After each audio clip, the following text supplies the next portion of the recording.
babies looking for food, starvation, the recipe, people subdued. When the people you trust got it in for you.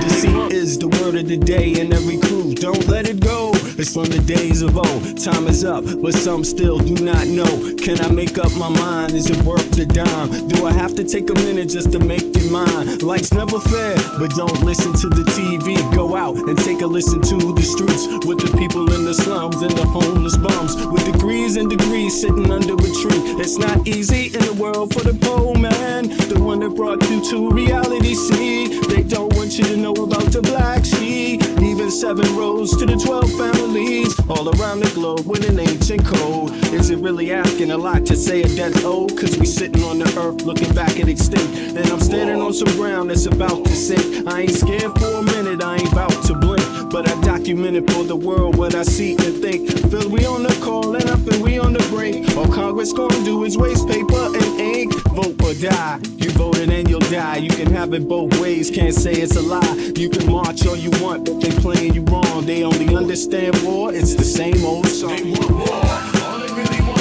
is a war. Diversionary tactic to make the pigs score. The diamonds in the morning, you know they want more. But they wanna keep you low, so they manifest the war.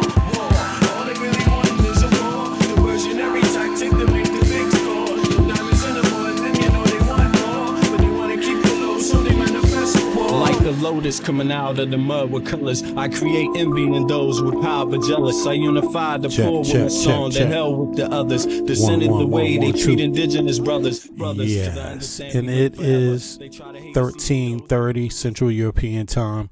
That would make it, what is it? That would make it around 10 a.m., 10:30 Eastern, East Coast America. And that would make it about, what, 7:30 a.m. Pacific time. What's up, everybody? Yo, let's get started. I mean, there's been some news. I'm going to start off with Midas Touch because this is breaking news.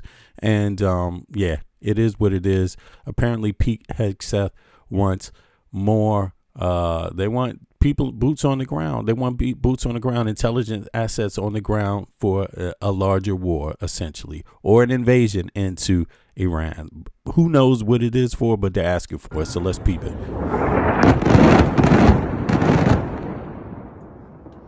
The United States and Israel's war in Iran rages on, and things are going from uglier to catastrophic for the United States right now. You know, I'm thinking that this is working as a distraction to the Epstein files. And so it's probably going to last a long time. This is like the ticket, the free ticket out of Epstein jail for, yeah. And I hate to say it because it sounds cruel, right? You know, killing people to avoid domestic, you know, issues at home, right? But isn't this exactly what Trump accused everyone else of doing? Starting a war when the people at home are mad at you. So why can't we assume that maybe it has something to do with that also with Trump? I mean, if it's true about others, according to Trump supporters, could it be true about Trump when he does it? Let's see. Let's see. What you just saw there at the beginning of this video are some big U.S. and Israeli strikes in Tehran. And no doubt the U.S. and Israel is striking Tehran and Iran significantly. Lots of targets of the Islamic Revolutionary Guard. Also, lots of civilians in Iran dying as well. But Iran is striking back, hitting U.S. interests in neighboring countries and hitting the interest of neighboring countries that support the United States as well. We have some updates to report right now.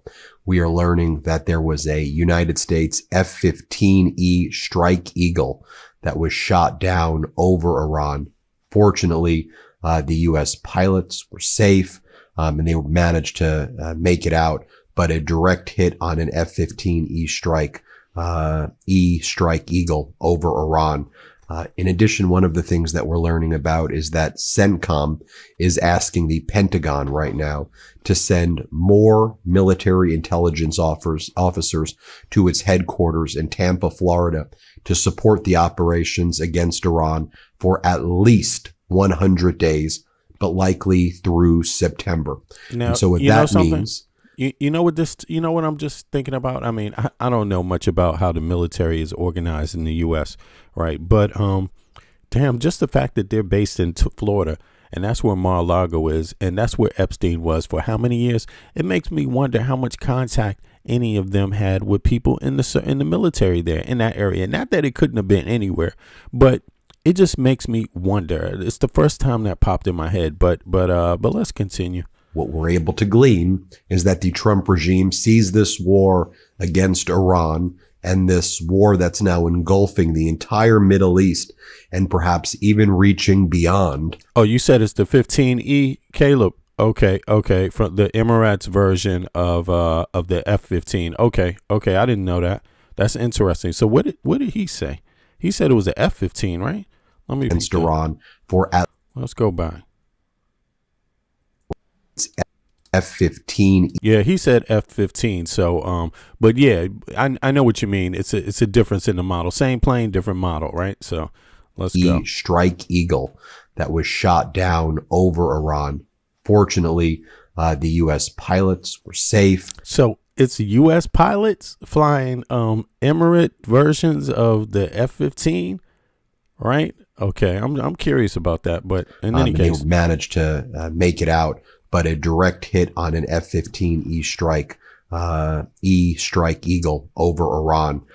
In addition, so F-15E means E strike. Okay, I got it. One of the things that we're learning about is that CENTCOM is asking the Pentagon right now to send more military intelligence officers to its headquarters in Tampa, Florida, to support the operations against Iran for at least 100 days, but likely through September.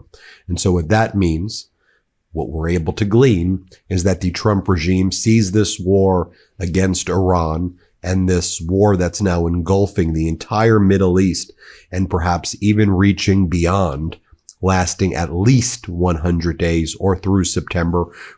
I mean, folks got to remember that this is how World War II started, step by step. One country at a time, another country, and the next thing you know, probably longer, probably into 2027. Here's the thing. The last time it was who? The last time it was Germany, the Nazi party of Germany running through states, right? And the U.S. sat back and waited. The U.S. was the country that sat back and waited, and waited some time. And a lot of people say because the U.S. sat back and waited, that gave the U.S. an advantage later because they were able to slowly build up their abilities, their capabilities, while others were slowly wearing down their capabilities, right? So, but this is the exact opposite, right? So, the question becomes, how are we prepared for World War III? Has the United States stockpiled enough munitions and things like this? I mean, just for war, ground war and things like this in different countries, or is this just a haphazard mistake that Hegseth and them have just jumped into? Is it that, or are we totally prepared and it doesn't matter what goes on here? You let me know what you think. The internal fights that we're learning about within the Trump regime is between Hegseth and Marco Rubio's. Okay, fights between Marco Rubio and Hegseth. Okay, it's starting to make a little sense, though. It's starting to make a little sense because every once in a while I hear something come out of Rubio's mouth that sounds like, damn, is he trying to sabotage? Or is he trying to kind of like sideways talk in a way? You know what I'm saying? Every once in a while, it kind of, the way he says things kind of led me to believe that he might not be totally in line with what is happening, although he looks like a damn fool on the world stage, flip-flopping, making one statement one day and then trying to walk it back. But is this part of something else? The reason why he has to keep walking back statements? Like, what's that about? Secretary of Defense, Secretary of State, Sean Matthews broke the story. Here was his scoop. Oh yeah, Wolverine says, I think we're good. We got enough weapons stockpiled. He wrote stockpiled. Okay, so let me ask you a question. Where should I go to find how much weapons we have stockpiled? Where's that public information? Just curious. Let me know, Wolverine, where you get that information from. I'm just curious.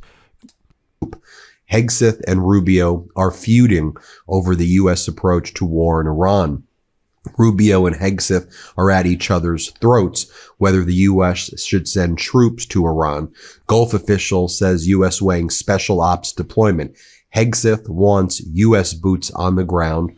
Rubio does not. And one of the things that the Trump regime falsely leaked yesterday was that the Kurds from Iraq and I guess northern Iran as well were doing an invasion of Iran.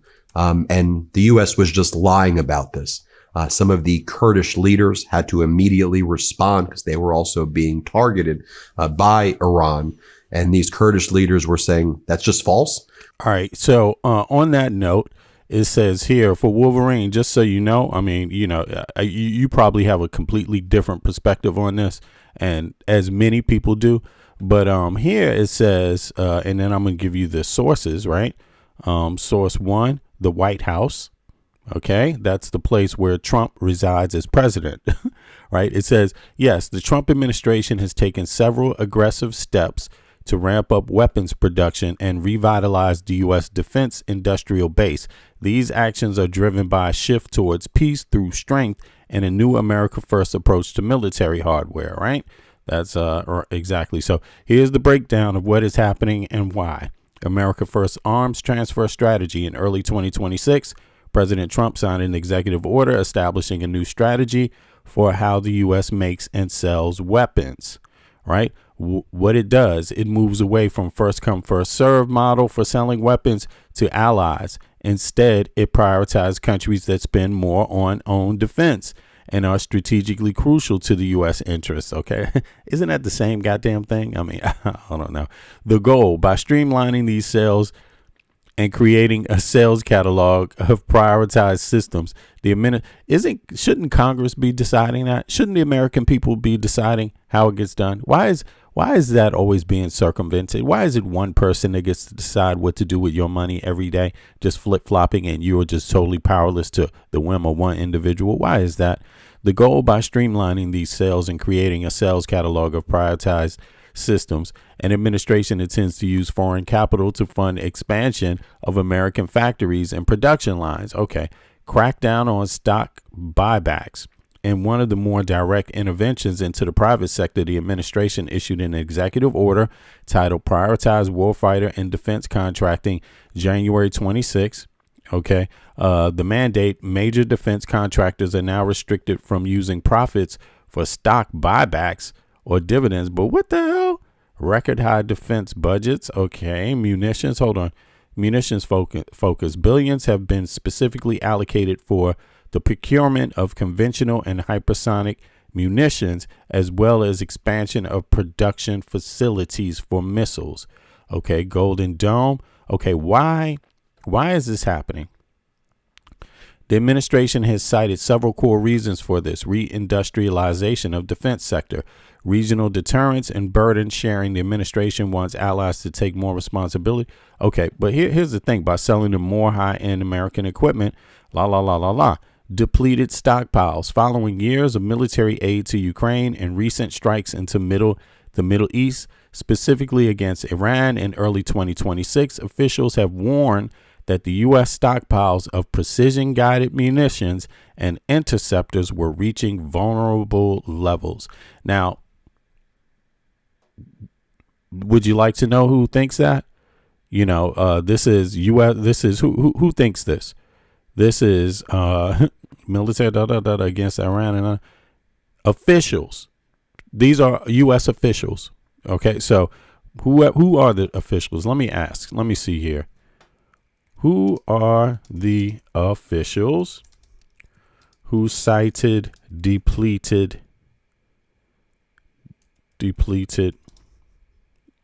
stockpiles? Let's just get to that.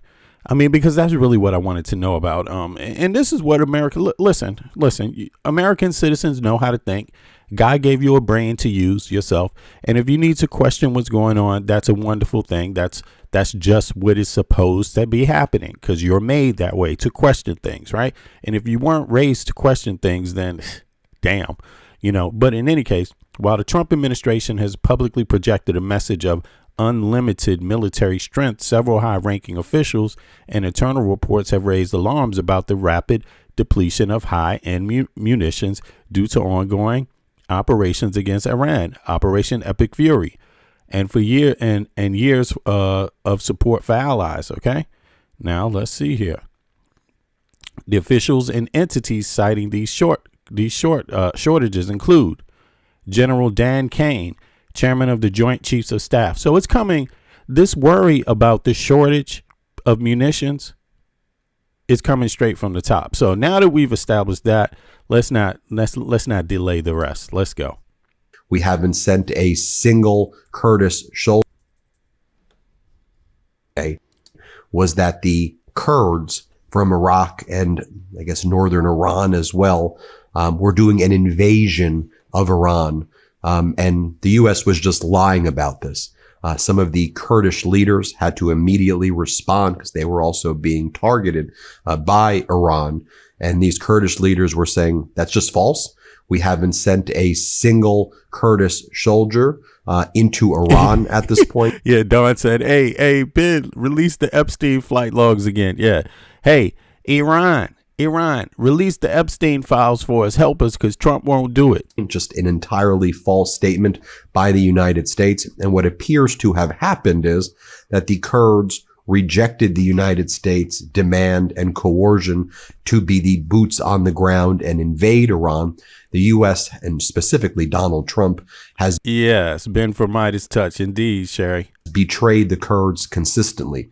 Trump betrayed the Kurds to Turkey during Trump's first term, and Trump betrayed the Kurds again to Syria, extinguishing the Kurds' autonomous territory area in Syria.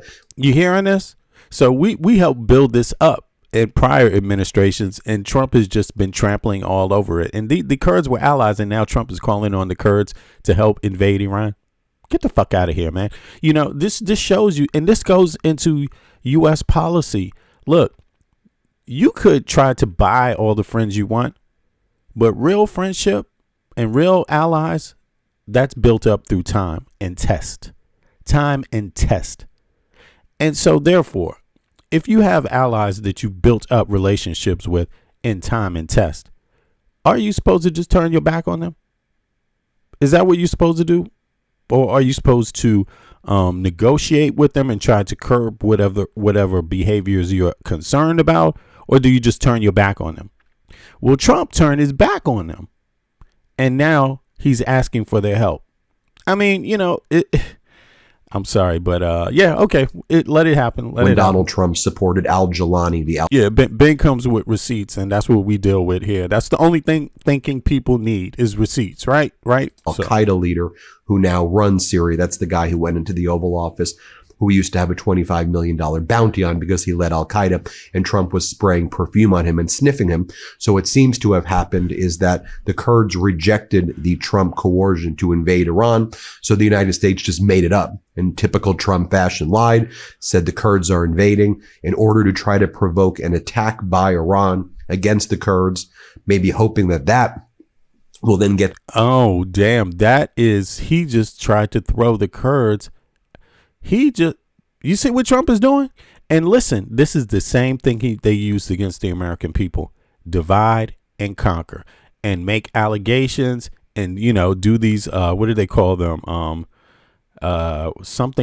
False flag things, you know, with this deception on the internet, pretending to be certain types of American citizens with different perspective, the troll farming. It's all the same to put out false information to get people to turn against each other. And in this case, you can see he wants Iran to attack the Kurds so he can come and say, hey, Kurds, we'll help you if you attack Iran. I mean, this is Machiavellian.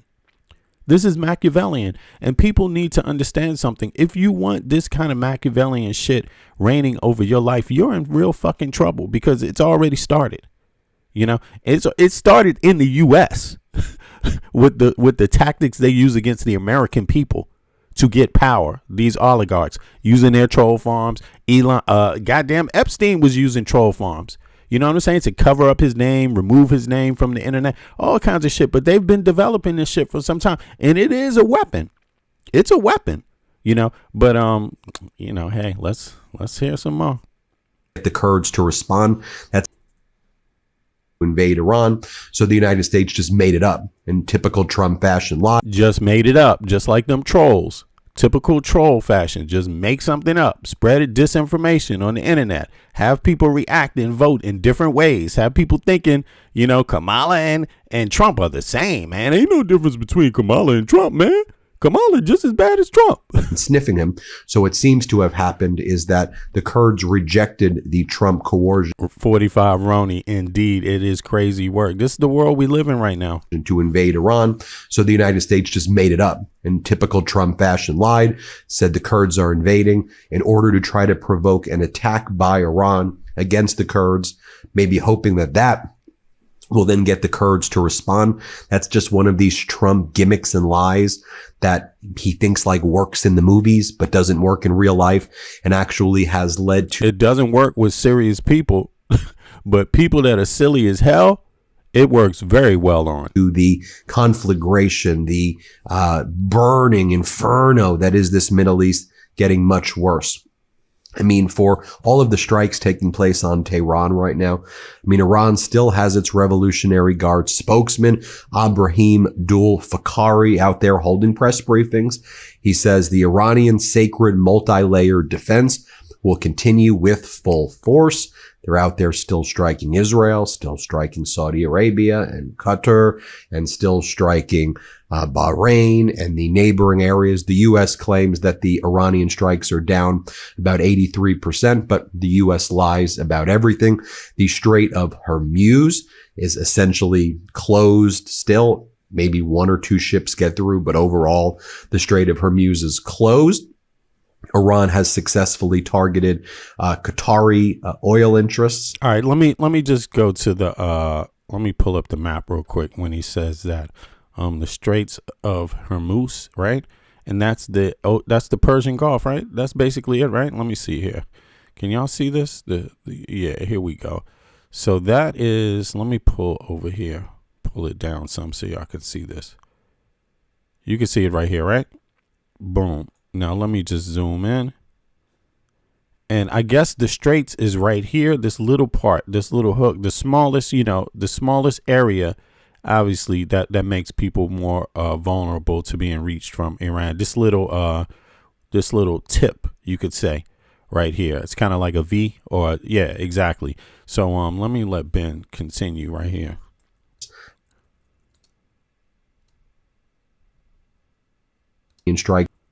Striking Israel, still striking Saudi Arabia and Qatar, and still striking Bahrain and the neighboring areas. The U.S. claims that the Iranian strikes are down about 83%, but the U.S. lies about everything.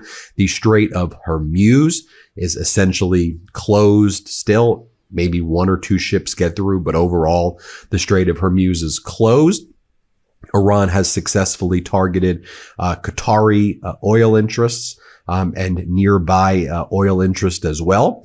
So, for example, Qatar announced yesterday that it's set to fully shut natural gas liquefaction. Restarting natural gas liquefaction after a complete shutdown would take about 2 weeks. Once restarted, Qatar would need at least another 2 weeks to reach full capacity.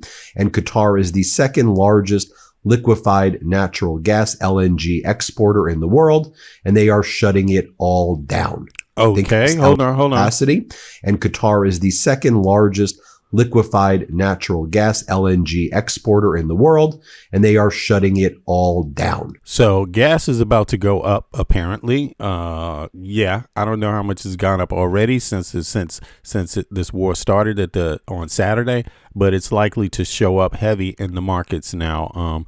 Let me see. What does this? Roni says, yeah, been living crazy work, black for life. Yeah, I hear you. Cells activated. Be careful. Yeah, I mean, hey, if any of them are listening out here, I'm an American citizen that is against this war. I don't like stupid, and this president is stupid. Donald J. Trump is fucking stupid, and his whole administration is fucking stupid. People can have differences, but listen, there's no way in hell I'm for bombing goddamn little kids in school. And secondly, there was already an agreement that the U.S. had with Obama.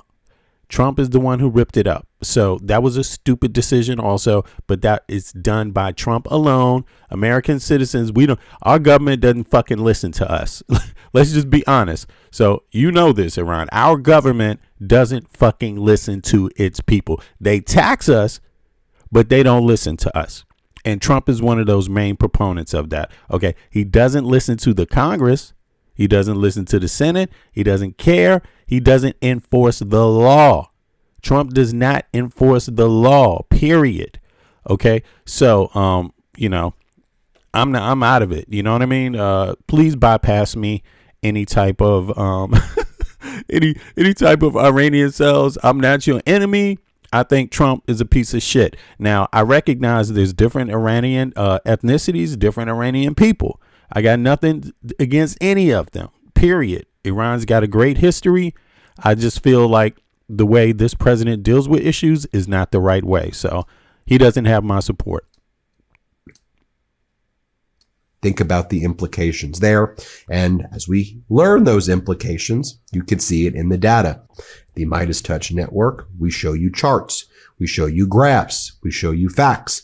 We don't give you spin. Yeah, exactly. Trump said, my dog says, remember when he asked about nuking hurricanes out of existence? Exactly. Somebody needs to ask him, did he do it? Did he nuke hurricanes out of existence? Because they tend to come every goddamn year anyway, We don't give you propaganda, just the facts. So Brent oil prices, as of last night, surged above $82.50 a barrel. Okay, let's just take a look at this. Somebody made some money. Me, I didn't invest in oil. Oil is one of the things I don't really invest in, but I should have been doing that. I should have been watching it. I knew it was going to go up, and I just didn't make a move. You know what I'm saying? I didn't make a move. I made a move. I made some move the weeks before on some other stuff, and it has something to do with EU sovereignty, data and cloud sovereignty, these kind of things. So I threw some of I focused more on those investments.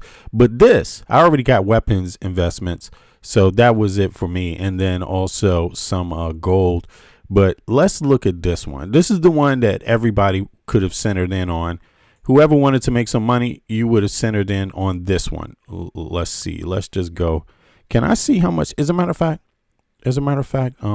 you all can see this here. But let me just go over to the net and review this real quick while he talks about this. All right. Let me let him do this. We show you graphs. We show you facts. We don't give you spin. We don't give you propaganda, just the facts. So Brent oil prices, as of last night, surged above $82.50 a barrel, with gas prices up nearly 20% since January. And, it seems that those prices are going up to $100 a barrel, which could be absolutely crippling for the world. And in terms of your gas prices, you may see $4 or more a gallon very soon. And Iran knows that. That's why they continue to target oil interest, oil tankers. This is what Trump was warned about from his generals and admirals, top military leaders. And Trump just had a feeling, he felt it wouldn't happen. An oil tanker has been hit by a large explosion in the waters off of Kuwait. All right. So here goes the data on that again. Let me pull this up for folks so you all can see this. This is ridiculous. I mean, it is like this, but this is the market and this is how it works. And just for people to check it out. Okay, it's on a 6-month graph right now. So everything that you see is 6 months, pretty much. Here we go. Let me make it a little. Yeah, there we go. Everything you see is 6 months, right? The last 6 months period. And if you study the oil market, you will probably see a history of conflict, right? As it goes up and down, because it has gone, let's say, in 10 years, look, see, up, down, right? It's done this before. When did it do this? April, look, 2022. What was going on here? It's probably a conflict in the Middle East. Probably this thing with Biden, right? 2020, May, something 30th. You see that? Probably around there with Israel again. I'm telling you. So let's go. It's just a guess, but I follow this stuff enough enough to know that, yes, when oil goes up, it's usually because there's a conflict in an area where they have a lot of oil. Now, boom, let's look back at 6 months. So it's here, you see? So it's spiking here. This is, let's say, a month. There you go. So if you bought in right around here or here, right, a month ago here, let's say if you bought in February 12th, I mean, it's all gravy from the 12th from here on. Shit, even here, if you bought in here February 17th, that's only a few days ago. That's only a few days ago. But of course, it was before it was before they went to war. Now, what day did they start the war? Look, they started talking about war around here, right? Talking, It could be this, and we're in a deal, a peace deal, and we're in what country where they in talking about this peace deal with Iranians and the U.S. and da, and then right around here, Trump decided this was the weekend. Now this is the weekend. Somewhere after the market closed down, Trump went to war, and then Monday comes.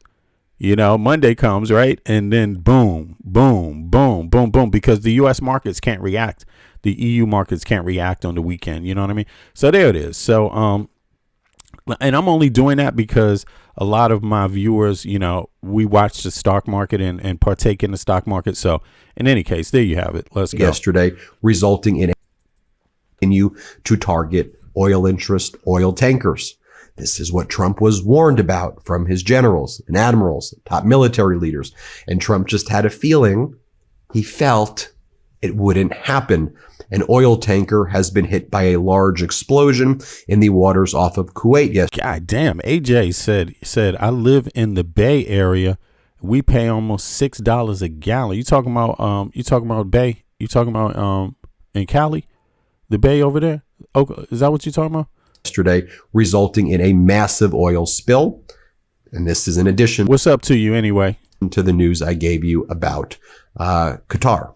China's government ordered their largest oil refineries to suspend diesel and gasoline exports amid the Strait of Hormuz closures. What's up, Oakland? Yeah, what's up, Oakland? Souls of Mischief, yo. Yeah, that Oakland hip hop was on fire back then, man. No doubt, no doubt. So that's what's going on right there in the Middle East. But if you said, hey, can it get any worse than that? The answer is that it can. And if you look at what's actually happening on the streets of Iran, it is not looking good. Donald Trump and his regime turned a very unpopular Ayatollah Khomeini, who was 85 years old, who the people were turning against, even his Shiite supporters. She's a Shiite spiritual leader. We may not like that because he's a terrorist and he was an authoritarian, but he was a religious leader, not just for Iranians, but for the Shiite community in the region. And again, bad person, terroristic, hateful. So you say all true, but was becoming unpopular. Now all we did was empower a more far right wing extremist version of that Ayatollah. Yo, Oakland is like DC, man. DC is like Brooklyn. Oakland is like the Brooklyn of California. You know what I'm saying? Oakland's a lot of families, man. A lot of family homes and hills and stuff. Beautiful place, man. The new Ayatollah Machaba, it's his son, was the one responsible for the protest massacres. So you just got a worse Ayatollah, basically, than a very, very bad Ayatollah. And I'll just show you what's going on in the streets right now in Iran. It's not the protesters who are out there saying, throw out the regime, because they're terrified. The last time they did that, the last time they went out there, Trump said, I got your back, and didn't have their backs. And allowed them. Yeah, Trump left their ass without a plan, without a prayer, and they got slaughtered. And this is the thing, man. Everybody knows the bottom line. You have to understand. And listen, I'm not Muslim myself. And on top of it, the reason why I'm a cultural. My family is, you could say, Christian background, cultural Christian background, right? But the thing is that I'm a historian. I'm into history. And there's been hundreds and hundreds and thousands of religions throughout history, which is why my view on religion is it corresponds only through history, right? Period. If it's not substantiated through archaeology or through some other means, then it's like, or through science, better yet, then it's not. I consider science religion. I consider, the universe and science a religion. So, I don't really fall into these kind of religious beliefs that closely. But in any case, that doesn't mean I hate Muslims. It doesn't mean I hate Jews. It doesn't mean I hate Christians or anything like that, and it doesn't mean I want to see innocent people die or anybody die. But you got to understand Muslims. Trump does not care about you. Like, just understand that, period. This man comes from a regime that hates fucking Muslims. You got to understand it. And hates Jews. I mean, straight up. Even though they work with Israel, they hate Jews. They spread anti-Semitism. Just like you see in Russia, spreading anti-Semitism. It's the same thing with that base party in the U.S. So you have to understand that, which is why we got to get beyond these things and come together just as people, because they will use this shit, against folks, So if you believe Trump, I feel sorry for you.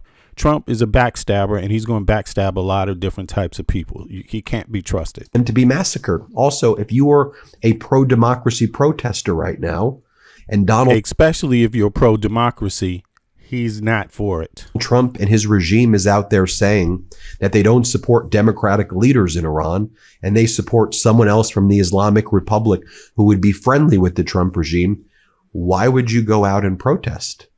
If you did, you would say, well, I'm going to do this, and the Trump regime is going to throw me under the bus, and I'm going to get killed by the new Islamic Republic leader, because Trump's going to just hoist up an Islamic Republic leader. So they want you to die. They want these people to kill each other. I mean, and I don't know how plain I could say it. Now, I don't know how more easy I could say it. There's groups of people that want Muslims and Arabs to kill each other.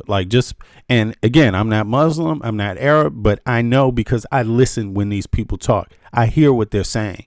You see what I'm saying? So Trump's plan is so awful for all of those reasons. And I'm going to tell you something. Watch your ass with Putin, because notice how Putin is nowhere to be found. This happened the same thing. He sold weapons to Hezbollah. He sold weapons to, and I try to tell people, stop riding Putin's dick. Stop going after this disinformation spread by the Russians, because they are just as goddamn bad, maybe even worse, Now, think about this. They sold weapons to Hezbollah. If you want peace between Palestinians, and I said this, a lot of people that are around really don't want peace with them. You see what I mean? And most importantly, the people that are most forgotten is Palestinians in this situation. Palestinians are most forgotten. Even other Muslims could care less about Palestinians. I'm talking about the leadership in that area in the world. And so just forget all that. But what Putin does is he sells weapons, and he will sell weapons to people that attack Israel. And what Israel does is attack back. Right. You see that cycle. And the people that paid the ultimate price for it is the Palestinians. They supported the Palestinians. I mean, they paid the biggest price. Palestinians. You see what I'm saying? So I'm talking about in the Arabian area. That's what I'm talking about. So I'm talking about the landmass. But, look, he's nowhere to be found. And he did the same thing. He could say something, but he's not. You see, he just comes out and gives a little lip service, and then he disappears. Why? Because he can't be trusted. He's hedging sides. He's hedging his bets. He's playing both sides. He wants to emerge with whoever the winner is also. That's not cool. That's not principled. That's just called, hey, you willing to do whatever it is, and it doesn't matter. But when are these people that help supply folks, that are supposedly, giving Israel this reasoning? Israel claims they're doing it because Hezbollah is attacking them. Israel claims they're doing it because Hamas is attacking them, right? Palestine says, hey, these groups say we're doing it because you won't free Palestine, right? Palestinians are not free, right? Then Putin comes in and says, yeah, I'm with that. I'm going to sell these groups weapons. But when is Putin going to pay the price? You see? When is he going to pay the price? And you see how silent he is when the U.S. And the first time they bombed, he said a little bit of something. Now he's saying nothing. He's totally gone, disappeared. This should tell you something. And what it tells me is little people on earth The little people. It's nothing wrong with being a country that's just emerging, don't want no troubles. That's what I call the little people. The people that want to just build up their countries, have peace. You people better be careful about trusting any superpower, the United States, Russia, or China. Be very careful, because they are basically hedging their bets. They're basically hedging their bets. They may not care who the fuck dies. You see what I'm saying? As long as they're there to pick up the pieces. So just think about that when you get involved in war, and when you get out there and you start shooting rockets that these people give you. You see what I mean? Like, just be careful. More. So now the demonstrations that you see are not people asking for democracy, even though we know they're there. They're terrified. We know they're there, and our heart goes out. Damn, what did he just say? He said the people protesting are not even the people that want democracy, right? Those people that want democracy are scared in Iran. Hold on. Public leaders. So Trump's plan is so awful for all of those reasons and more. So now the demonstrations that you see are not people asking for democracy, even though we know they're there. They're terrified. We know they're there, and our heart goes out to them. Let me be very clear. That's where my solidarity and heart goes out to. Most importantly, my heart goes out to Americans. I mean, but I'm a citizen of the world, so I hope everybody in the world is okay. But I want to make sure that American people here get health care, and that American people are taken care of, and American people are having health care ripped away. So let me be clear about that first, as Donald Trump's out there engaging in this war, apparently because he said, I mean, China, somebody said China is supporting Iran. I mean, China's hedging their bets. They're hedging their bets. You know, listen, they could have stopped. China's been getting the oil from Iran. It's the same situation with Venezuela. It looks very similar. It may not be exact, but it has most of the same, 90% of the same components. And that's what we're talking about. The same thing that happened in Venezuela. Russia was supposedly working with Venezuela, getting the oil, right? Protecting, having folks there to do the security work, right? The analysis, at least. They found a way to just remove Maduro and get him out of there. Not protect him, remove him, keep the regime in place and remove him. Now you're seeing that a religious leader, the leader of Iran, has been killed. China and Russia, why couldn't they protect him? So you just have to ask that question. Is it that China and Russia are hedging their bets? Could it be that on the surface they're like, yeah, but at the end of the day, really they want cooperation with the U.S. and Russia and anyone else that is a mega power? You know, the EU is a mega power too. You see what I'm saying? So just watch how the dominoes fall, yo. It's designed for the smallest people to fall. Like, seriously. Israel was going to strike first, but large demonstrations in support of the Iranian government continued night after night. Last night, for example, in Iran, you have crowds gathering to mourn the assassination of Ayatollah Khamenei, who is now viewed as a martyr. It's the point I wanted to make. He was getting unpopular. The economic problems of Iran were catching up to him. And now he's viewed as this this martyr amongst the Shiite community for despite how awful he was. Trump did that. And now he's further radicalized people in the region against the United States. So what? Oh, yeah, Josh, I see you. Right. Arabians or Arabic. Yeah, I'm talking about Arabs, you know, the landmass where those people, I'm not talking about the ethnic group. I'm talking about that. But let's be honest. Trump is a bigot. So if you could add it up however you want, he doesn't like these people. He doesn't like Muslims. He doesn't like Arabs. He doesn't like the language. You know what I'm saying? This dude, Trump, he's also an elitist. So if you got $1 billion, he'll walk with you, no problem. But if you don't follow how his regime, right, banned 17 countries, quote unquote, Muslim countries from entering the U.S., just all the fucking people. Now, it's not like he didn't even consider that Muslims are different, that in one country there could be three different groups of Muslims that maybe they don't have the same exact ideologies, political aspirations and shit like that. He didn't care. He just banned them all. Fuck it. Ban you. Why? Because you're a Muslim. This man is a fucking bigot. You just have to understand that and accept it for what it is. Like, and in case you're really missing what I'm saying, if you live in the Middle East, you have a bullseye You have a red circle with a red dot in the middle that's set for extermination. And Russia, China, and the United States right now ain't going to do nothing about removing that bullseye. I'm just telling you. On these people's back, even though they're a diverse group of people, they don't care if you just fucking kill each other. Like, just understand that. Just understand. I mean, it's my personal perspective, though. Don't get me wrong. You don't have to listen or follow me. I'm not telling you to do anything. I'm just telling you what my observations have been as a 55-year-old man. You know what I'm saying? Like, what's your game Hispanics for Trump. Somebody wrote Hispanics for Trump. Yeah, exactly. Well, you get what you asked for. plan now, Donald? Take a look at some of these protests right here that you can see. I'll just show you what it looks like in the Lorestan province in western Iran. I mean, drop site's done a good I'm not Hispanic, and I didn't vote for Trump. Okay. job aggregating this. A mountainous region. I'm not Hispanic. I didn't vote for Trump. I'm not Palestinian. I didn't vote for Trump. I'm not Jewish. I didn't vote for Trump. I'm not Muslim. I didn't vote for Trump. I'm not none of them. I'm not any of those things that voted for Trump. I mean, I'm African American, Black American, you know, with some other background too. But my background goes all the way back to the colonial period of the United States of America, and I didn't vote for Trump at all. And here's the thing.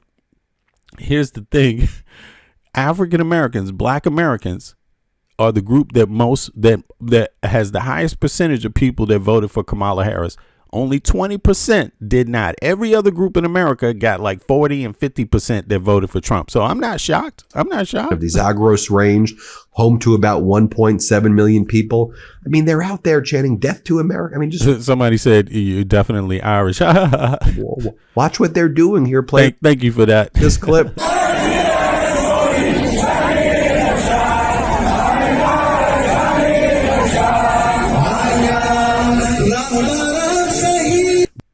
Retrofitting door entry. Oh, wow, man. Shit. I mean, you know, but again, this is what happens when you bomb people, yo. I mean, you know, no plan. First of all, why do you want to have another, you know, Afghanistan, why do you want to go through that? You know, for what reason? Who wants that right now? I mean, and those are good questions to ask because not everybody wants it, but some people do want another Afghanistan. Obviously, right?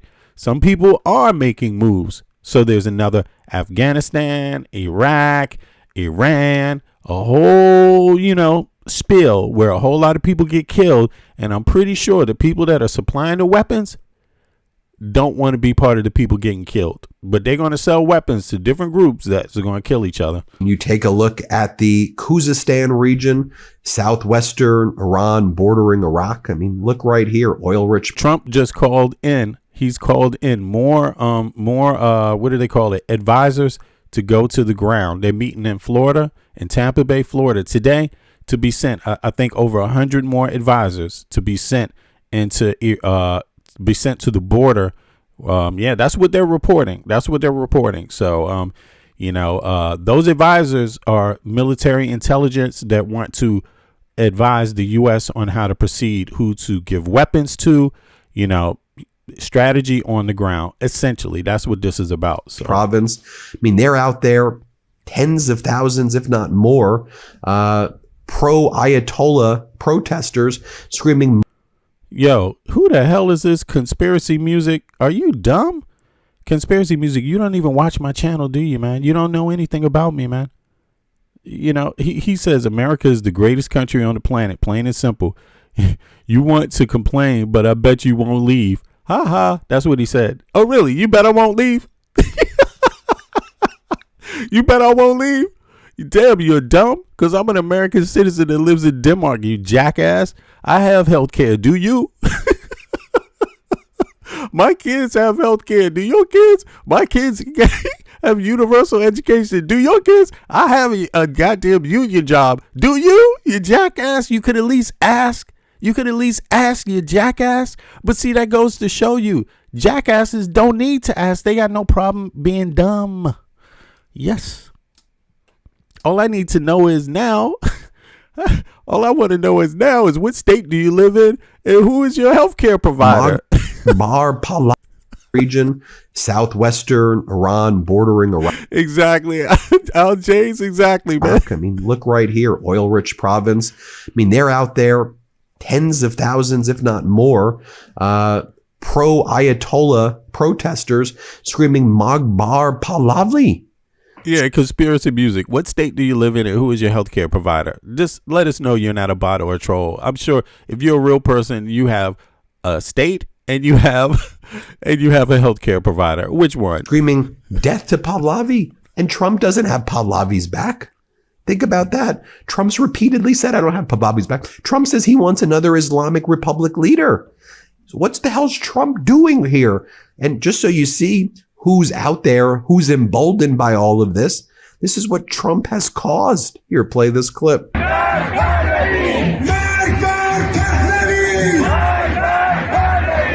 Then Donald Trump held that bizarre press conference yesterday where he couldn't even, he struggled to speak, and he was trying to say, your electric bills are actually coming down. He was like, I didn't even understand what he's saying. Here, play this clip. So your electric bills will actually come down. It'll take a little while, but not long. Then Donald Trump once again admitted yesterday that if the United States didn't attack Iran first, then Israel was going to attack, and then Iran would have attacked the United States. So that's why we have to do it. Trump said it again. Here, play this clip. Years they've been killing our people and killing people from all over the world. And I think we have great support. And I think if we didn't do it first, they would have done it to Israel and give us a shot if that was possible. And for all of Donald Trump and his regime now trying to claim they don't need war authorization from Congress because it's not a war, it's a special operation, the same language that Putin uses.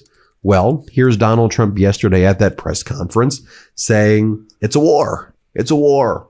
And on a scale from 1 to 10, the success of this war, Donald Trump says, is a 15. It's a 15. Don't you understand? It's the same demented playbook he used with COVID. Like a miracle, it's all going to go away. There's only going to be one case. How would you rate your handling of COVID? An A+ on a scale from 1 to 10. I give it an 11. This is what he does. I think in COVID, he gave it an 11. Now he's giving the war against Iran a 15. And we're now preparing for September. This is going to be a never-ending war. That seems pretty damn obvious. Even if it stops a little bit, you're going to have Islamic Republic leaders in there who are going to be out there more emboldened and more entrenched and declaring victory. Like, do we get what's happening here? Here's Donald Trump saying that. Play this clip. And we're doing very well on the war front, to put it mildly, I would say. Somebody said, on a scale of 10, where would you rate it? I said about a 15. And we're going to continue to do well. We have the greatest military in the world by far. You know, and meanwhile, Donald Trump, who was bashing. By the way, the Midas Touch, they've taken over the internet. They're the number one watch podcast. They got more views than any of the right-wing channels at this point. And also, even some of the middle ones, the ones that lean from right to left and left to right, like what's the guy's name? Joe Rogan. They got more views than Joe Rogan now. People on the right that are not bots are starting to wake up. People on the right that were fooled by trolls and bots in the last election, they're starting to wake up because Trump's spell is wearing off. Right now, it's only the real butt lickers that are hanging on to Trump, or the bots and trolls. So it's all good. Zelensky and withholding weapons from Zelensky. Now the tables have turned. The U.S. needs Zelensky's help because in Ukraine, they've been dealing with these Shahid drones from Iran and the ballistic missiles from Iran and Russia that are now being used by Iran in the Middle East region against the United States and against other interests in the Middle East where the United States has its own bases and interests in as well. So now the Trump regime and all of these Middle East countries are saying, Ukraine, we need your help. How have you dealt with the Shahid drones? How have you dealt with the ballistic missiles? And that is a key element right there, because here's the thing. Just like Russia paid for a lot of bots and they paid for a lot of troll farms and shit like that, right? Iran, the place that's getting bombed right now, right, by Israel and the United States, right? They actually were selling they were selling these drones to Russia to use against Ukraine, right? So what's going on now? Where's Russia in that affair? Does Putin have anything to say? Putin is quiet as a mouse. And again, I was telling people this last year, you should be cautious about this so-called support, right, for Putin, because they have a history of just flipping the script from one day to the next and saying nothing while you get your ass fucking killed. Like straight up, they've done it time and time in history. So just pay close attention. The question you need to ask today is, where is Putin on Iran? Where is he at? Hold on. I can see somebody just, come on, man. Hold on. I'm sorry. I gotta, just for the sake of my, the real subscribers in the chat, I have to, time out some of the, trolls, because, you know, some of them are just over and over and over. Nothing. Yeah, there we go. So let's leave the reasonable trolls left and then the real people. So here we go. Yeah. So the question is, where is Putin on Iran? Where is she on Iran? They're very, very silent. You know, so if you thought Iran and if you thought Iran was going to get 100% support from China or Russia, if you were thinking that, you thought 100% wrong. Whatever they did was for their own interests, and they are disappearing now. You just have to understand that's how Russia plays ball. That's exactly how they play ball. So just something to observe. Zelensky's like, okay, I showed the video. I don't need to show the video again. But Zelensky's like, we're happy to help you. America wants our help, but you got to help us against Russia. You got to help us in the war that Russia has inflicted against Ukraine. Exactly. So Ukrainians, they survived the betrayal of Trump. So now the question is, what is Trump going to do? Is he still going to sit down? And you know for sure Putin and Trump are on the phone like this. But they don't want the world to know, because that's what's always happening when in the public there's nothing being said. Trump's not talking about Putin. Putin's not talking about Trump. But under the table, they're talking. Oh, yeah, because something didn't turn out quite right. The Greenland thing didn't turn out quite right. Now, this is not turning out quite right. So you see, there's two things going on. Both have something to do with the Epstein files, if you ask me. There's Netanyahu exercising his will, utilizing Trump as a dog. Then there is Putin, who exercised his will in Ukraine using Trump as a dog. And Trump has gone along with both of them. But now there's almost no wiggle room left, which means to me, the truth is about to emerge sometime soon. The truth is about to emerge. You know what I'm saying? Just be patient, y'all. Usually Trump is saying, the Republicans are saying, be patient. The economy will fix itself in a year. But I'm going to use their language this time. Just be a little more patient, because whatever's been going on is about to fucking emerge. It's going to show its head right about now, you know? So you have him saying that. And I just want you to think about this. Yo, I appreciate that, Sindo Justa. I appreciate that.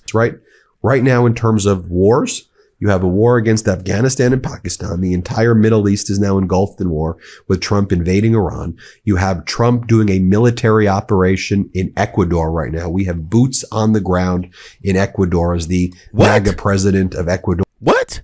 And Trump are doing whatever the hell they're doing there, which is probably just out to enrich them. You had Donald Trump's invasion of Venezuela. You have Taiwan, which has never been more vulnerable than it is right now. And you saw what happened in Venezuela yesterday.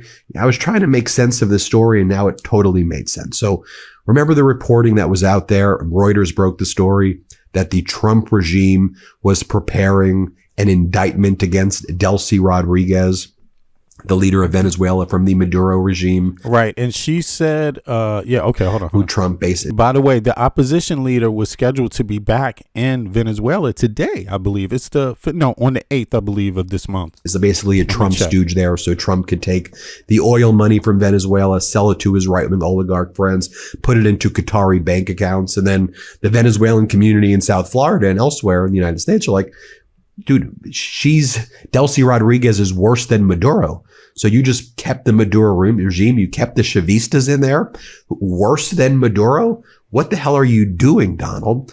And so there was this interesting story where Reuters said that the Trump DOJ prepared a draft indictment against Delcy, which then the Trump DOJ denied right away. And Todd Blanche is like completely false from Reuters, not sure how such fake news makes its way to publication. Which, of course, I don't believe the Trump regime. The fact that Todd Blanche said that made me believe even more that Reuters had good sourcing on this. But then yesterday, here's what we learned about Venezuela. Trump has brokered a gold deal between the U.S. and Venezuela per Axios. Venezuela's state-owned mining company, Minerven, agrees to sell 1,000 kilograms of gold destined for U.S. market. Do you understand? Because Venezuela had a deal where it was selling its oil all based on gold. That's what the deal was, because the dollar and all that, its currency had been devalued, the dollar. They don't want to use the dollar anymore. So they started doing it just based on gold, and now Trump wants some of that gold. American citizens, did you know that? And who's going to administrate it? Trafigura will shepherd the gold to U.S. refineries under separate arrangements with the U.S. government. Damn, this is big. This is big. Is that why the fucking gold hasn't jumped up since this war started? Is that why?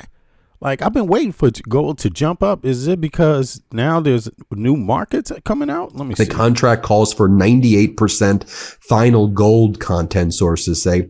The deal could be worth more than $150 million. The U.S. is eyeing Venezuela's gold. So not only are we taking their oil and shipping it to Qatari bank accounts that Trump controls, apparently now we're doing the same thing with gold. So I believe you put these stories together, that now what Trump does is he holds this indictment over Delcy's head. I want your gold. You know how Donald Trump loves like gold nuggets and gold bricks. I want your gold, or I'm going to indict you. She gives him the gold. And then Donald Trump posts on social media yesterday, Delcy's great. Delcy's a hero. Things are fantastic with Delcy. That's what he posted. This is all and he's making the whole world less safe with this crap to enrich himself. Do we all see what the hell is happening here? It's happening in plain view. I want to touch upon one or two more things just before we go, so you're fully informed of all the developments. By the way, that's why make sure you subscribe, right? We're almost at 7 million subscribers. Okay, just to make it clear, Delcy is the acting president of Venezuela. She was the number 2. Maduro been taken out. She's the number 2, now number 1. She's not the opposition leader. So the opposition leader has nothing to do with this. Who was the popular one? Who people claim won the election? Who people say won the election? But let me see here. What about the opposition leader headed home? I want to see. Did she get back today? All right, let's see. Flew past 6 million, almost at 7 million subscribers. So you may think you're subscribed, but you may not actually be subscribed. Here's what I wanted to mention before I went. Pam Bondi subpoenaed. Okay, she didn't arrive home today. She's scheduled. She announced on the 1st that she would be back within a few weeks. So she'll be back this month, apparently, circa this month. Congress on a bipartisan basis. House Oversight Committee. She's going to have to testify before the House Oversight Committee on Epstein. The whole hearing will be on Epstein. Okay. The whole hearing will be based on Epstein. Okay. Damn, this is interesting here. All right, let's go. This is a great breakdown. The House Oversight Committee voted to subpoena Bondi 24-19. 5 Republicans joined with Democrats: Burchett, Boebert, Cloud, Mace, and Perry.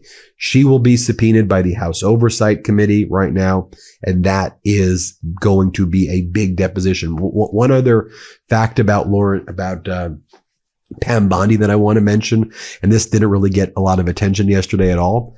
The DOJ has tried to put forward a rule that any DOJ attorney who is under state bar investigations in any state can invoke the DOJ's help so that the DOJ blocks state bar ethics investigations into their DOJ prosecutors, because they're all getting sanctioned now and may lose their licenses for engaging in all this unlawful conduct before federal judges. So what Bondi's scheme is under the supremacy clause of the Constitution is she's saying the DOJ gets to review any state ethic complaints against DOJ lawyers for an indefinite period of time before the state bar gets to look at it.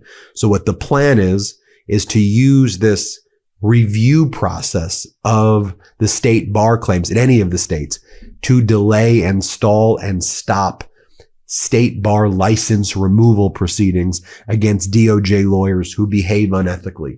Again, I don't care what political party you're from. If you are okay with that, look in the mirror. You've got some problems right there. So, all right. So people can see the U.S. internally is mayhem inside of the U.S. Nationally is mayhem.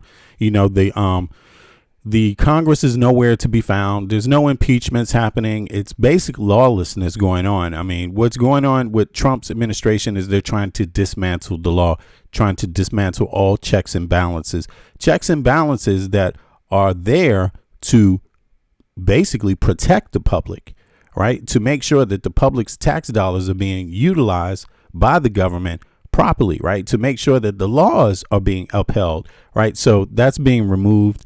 And but people are still paying the same amount of taxes. Taxes haven't gone down.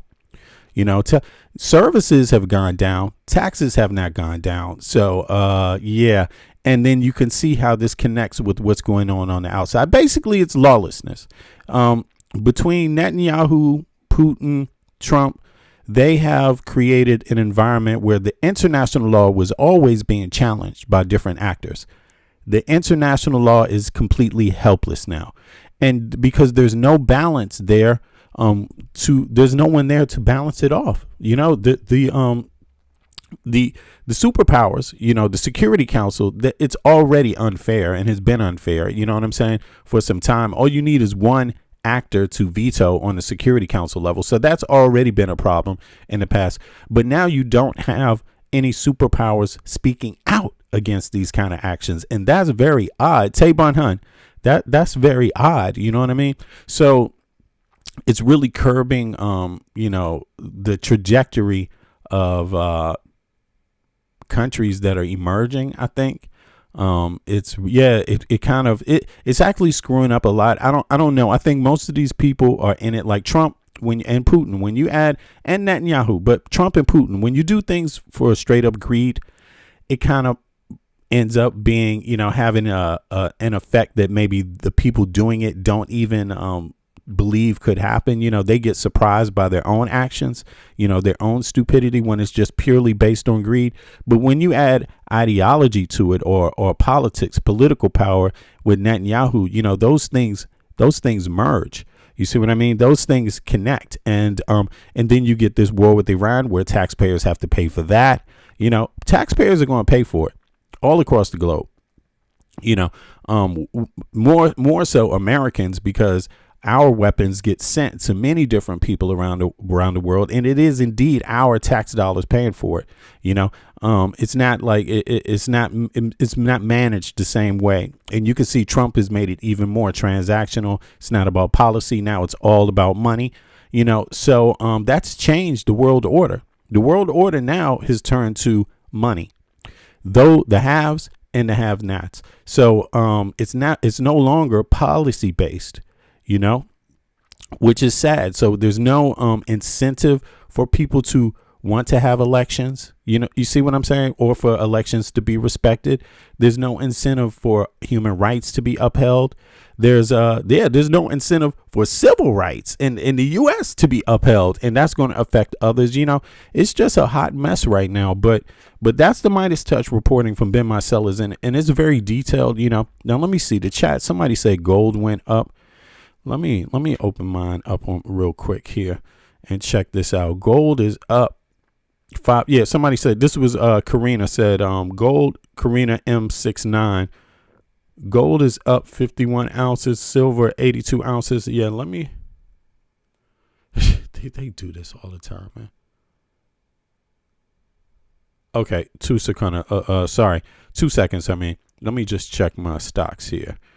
Let me check this gold out real quick to see what's happening because the U.S. markets are open right now. Yeah, U.S. markets are the U.S. markets open right now.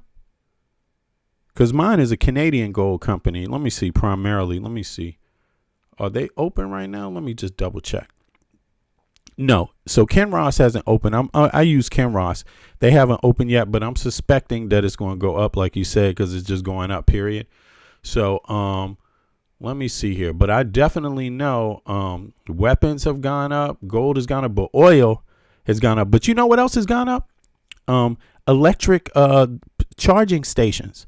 Yeah, plug power has gone up. That went up plus 11% in the last couple of days. Charge Point Holdings is a bigger company. They got more charging stations around the world. And so theirs is also peaked a little bit, but it's interesting because it seems like the charging stations are benefiting from the oil prices going up. And yeah, so that is yeah, keep an eye on silver too. Yeah. Oh, if gold went up, I'll sell mine. Well, I sold half of it. It went up. Gold went up a couple weeks at the beginning of the year, right? So I got rid of half of my gold because I bought in in 2020. I bought in when Trump first came into office. So March of 2025, Trump came into office. January, in March, I bought a bunch of gold then, and I waited a year. So the gold tripled. I bought in at 11 per stock, and it tripled to 33 at the end of the year of 2025. So I sold half of mine at the end of 2025 just to get those profits out. But then I left the second half because I was like, maybe it's going to rise again. Let's see. I'll just keep an eye on that. But they say that it's going to rise more. It did go up to 40 per share, and then it dipped back down. And that had, believe this, it had everything to do with something going on the world stage right now. And but it's set possibly to rise again because we know the more insecure the U.S. dollar gets, that's what's pushing the gold to rise, And I think the only difference now is that the interjection of oil, people may be putting money into oil because they want to make money, and then they will take it back out. You see what I mean? Then it might go back into gold, and gold might jump up even more. So who knows? But let's get out of this one for a second. Let me see. This is Trump. He's talking about Spain. And this is why it's not going to work. This issue with Spain. Trump says he can threaten Spain. He thinks he can threaten Spain, right? But in reality, it may not be that easy because, believe it or not, Spain is coming up. Spain has got a highway. It sits right in the middle of Africa and Europe. Yeah, with a bridge. And so it is a serious, it is changed. Things are changing for Spain. Big up anybody in Spain. Big up to Spain. Spain's got a great history, and but it's also got a great culture. I'm visiting Spain soon, by the way. But Trump threatened Spain to get them to, he's transactional. He wants the U.S. military to be able to park there, right? For what reason? You might want to ask yourself, why does he want them to park there? Is it because they have an idea that this war is going to expand? But then Trump says, I don't need it. Like, why does Trump say he doesn't need it? That almost means like he needs something. There's something else afoot. That's how I read that. But I don't know. But that's how I read it. But let's hear the alternative thing, like why that's not going to be so easy to put tariffs on Spain. Yeah, let's check it out. Claims that Madrid has agreed to cooperate with the U.S. military. President Trump had threatened to cut off trade links after Spain refused to allow the United States to use its air bases to attack Iran. White House Press Secretary Caroline Leavitt told reporters... do me a favor. Click the like button if you haven't clicked the like button, y'all. It helps more people come into the stream. I appreciate that. Spain has now backed down. With respect to Spain, I think they heard the president's message yesterday loud and clear. And it's my understanding over the past several hours they've agreed to cooperate with the U.S. military. And so I know that the U.S. military is coordinating with their counterparts in Spain. But the president expects all of our European allies, of course, to cooperate. Now, why do they expect European allies to cooperate when Trump himself is not cooperating with NATO? Trump's not cooperating with NATO. And you can see here, for all you MAGA folks, right? You all went out there, and especially the ones that still support Trump's policies, right? The ones that are left. You see how many of them were saying, we don't need you. We don't need anybody. We could do it all by ourselves. That's exactly what they were saying about, attacking Greenland. That's exactly what they've been saying. They've been saying, we don't need you. There's this push to break up NATO. So we know what that's all about. And Trump seems to have leaned in that direction. Like, NATO's not important. I don't care about NATO. NATO doesn't pay its bills. Our allies aren't doing enough. Europe is about to fall into hell. They losing their culture. They don't know what they're doing. Even though all of them have their own languages, their own nationalities, kings and queens and all this shit. and Trump is talking about they're losing their culture. No, the United States of America is an immigrant nation that speaks English with a bunch of people that don't come from England asking themselves, who am I? Who am I? And because they can't figure out that they're all immigrants pretty much outside of the natives in a country that doesn't even teach one Native American language in a public school across the country, these people are now, because they're in a crisis about who am I, they trying to kick out immigrants when they're the goddamn immigrants. I mean, what the, talk about not knowing who the fuck you are. Yes, this is what they tried to do when they want to confuse and divide and conquer people. This is what those Elon Musk, Peter Thiel people do when they want to, have class warfare. They try to trick people into this little cultural battle and shit. It's like, nah, I'm an American citizen. I live in Europe. No, Europe's doing pretty well with its own culture, setting its own guidelines and shit. They don't need JD Vance or motherfucking Trump talking about anything. Fix your own country. You have over 30 million people with no fucking health care. That is a cultural problem. Fix it. Okay. If you were proud of Americans, you would fucking make sure they all had access to health care, but you're fucking not. Even anyway. Let's go back to her ass. Let's go back to her, Miss Culture, right? She's talking about, the MAGA people say, we don't need it. We don't need it. We don't need NATO. We're the most powerful. We can put tariffs on everybody. We're the strongest. They needed us. They needed us. Okay, so now Trump is asking, please, baby, please, Spain, little Spain, can you please help us out? We didn't call you when we wanted to invade Iran. No. But now we're begging you for your help. We are begging you. Please, baby, please. And this long sought after mission, not just for the United States, but also for Europe. Oh, it's for Europe now? Oh, it's for Europe now. So attacking Greenland was for Europe, huh? Attacking Greenland was for Europe. Gaslighting. Nah, motherfucker. This is not for Europe. This is you begging. Because Netanyahu walked you into a war that you can't fucking finish yourself. And all those refugees that flee this war, where do you think they're going to go? Where do you think they're going to go? All the refugees for this war that they start, where do you think all these refugees are going to go? You think they're going to go to Israel? You think they're going to go to the United States? That's going to take a long time. Where do you think they're going to go to first? Europe. That's where they're going to go to first. Spain, Italy, Greece, Turkey. The same people that you didn't fucking want to respect. That's where all these people are going to fucking flee to. You see, that's where they're going to flee to. So this is not, what they're doing is not anything for Europe. It's nothing. To crush the rogue Iranian regime that, again, not only threatens America, but also threatens our European allies as well. Responding to those comments, Spain's foreign minister told a Spanish radio station that the country's position on the war and the use of its military bases had not changed. Here's how this row unfolded. So Trump lied. Did y'all hear? Trump fucking lied.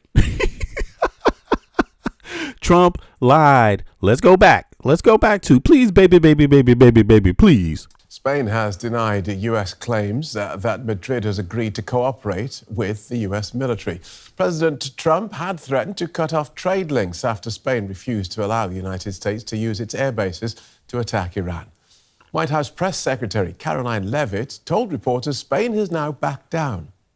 Oh, really? With respect to Spain. No. The only people that's backing down are the American people whose goddamn representatives have not impeached this crazy, mad administration. You're the ones that's backing down on your civil rights. First Amendment, Second Amendment, Third, Fourth, Fifth, 14th, all of that. It's the American citizen that is powerless right now, sitting back because their representatives refuse to do their fucking job. Nobody else is backing down with their civil rights. Everybody else in the world, in the Western world, has universal health care, universal education. The country I live in, union regulated industry, right?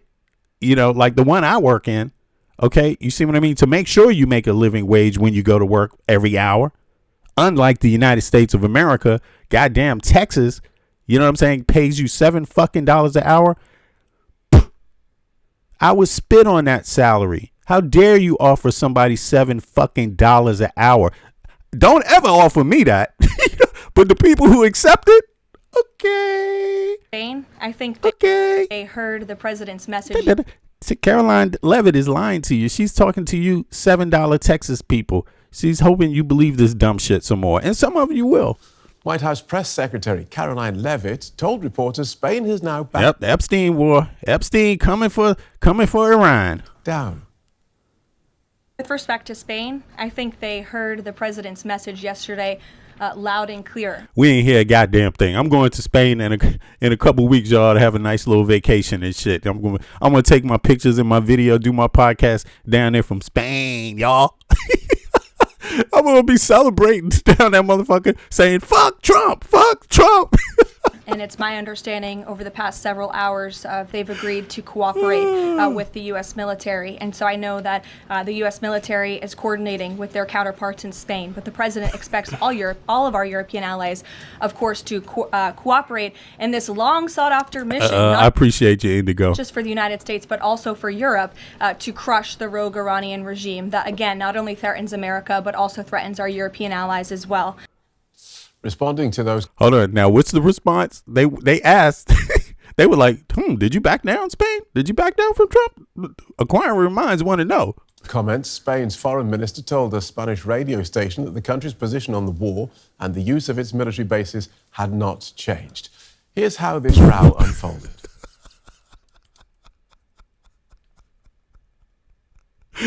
It has not changed. That's what the foreign minister said. It hasn't changed. Has Trump made that up? Okay, so put a 1 in the chat if you think Trump made that all up.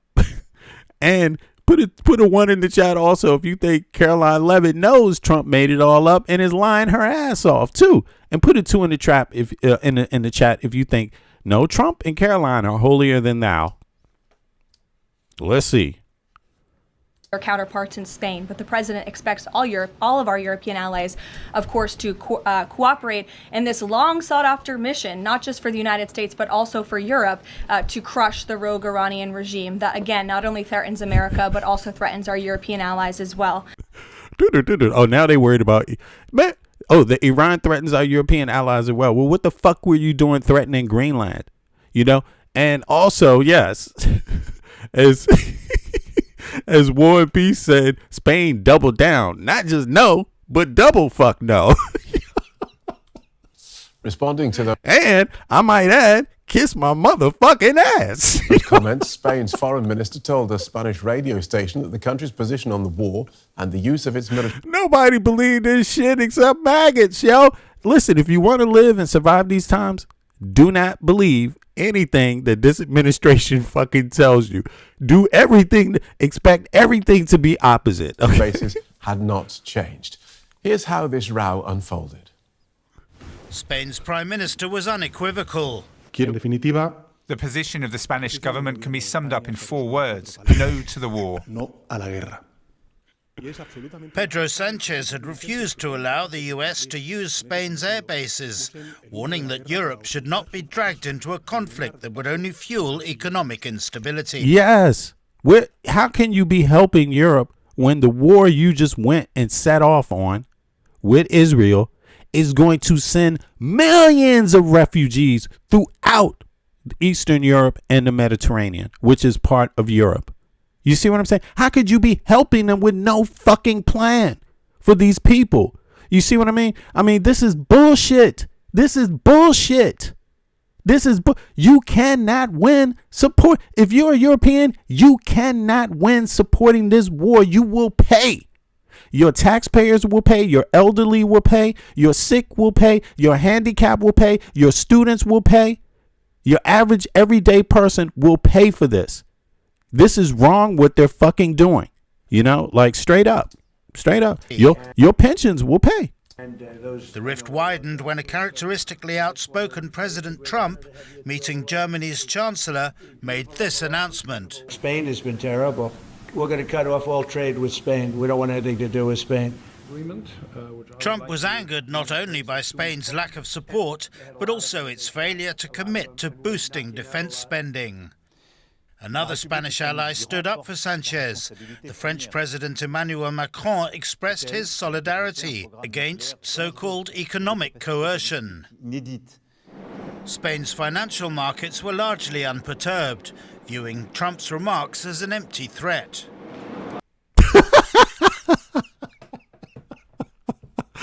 Doing what? What? The Spanish are very clever people, man. Economic coercion. Muy inteligente. Spain's financial markets were largely unperturbed, viewing Trump's remarks as an empty threat. Pedro Sanchez was the first European leader to take a clear stand against Donald Trump's war in Iran, but that is now in doubt. Let's get more on this from Paul Marillas, who's director of the Barcelona Centre for International Affairs. Welcome to DW.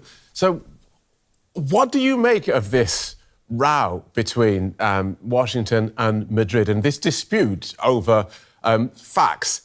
Is Spain cooperating or not? And this is not the first time there's been a dispute over facts. I mean, can you imagine that? Just dispute over what the conversations were about, the truth.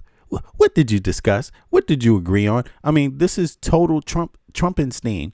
You know what I mean? You can't even have a high level meeting and have the fucking meeting end and actually have the truth emerge, because Trump will be saying something totally different than anybody else. It's crazy, man. Well, Spain cooperated up until the invasion and the intervention in Iran. What the Spain's government has said is that it will no longer cooperate in case there are requests for these bases to be used again. Those bases are under Spanish sovereignty, and there's an agreement between the US and Spain to use them on mutual terms. And this is what Spain is not cooperating, basically because this resonates quite well with not only the position of Spain as a government, but also civil society in the country. And what therefore do you make of these White House statements, which seem to be less than true?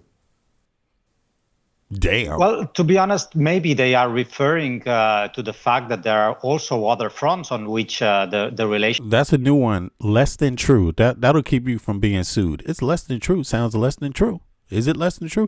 They're less than true because they're not whole truths. Relationship with Spain happens is not only a question of the use of those military bases as assets of this bilateral relationship. There's also a question related to trade, question related to investment, and so on and so forth. So maybe what they are referring to is about this broader connection between Spain and the United States, which in general is still okay, despite the disagreement on not only Iran, but also other issues on foreign policy or even internal politics.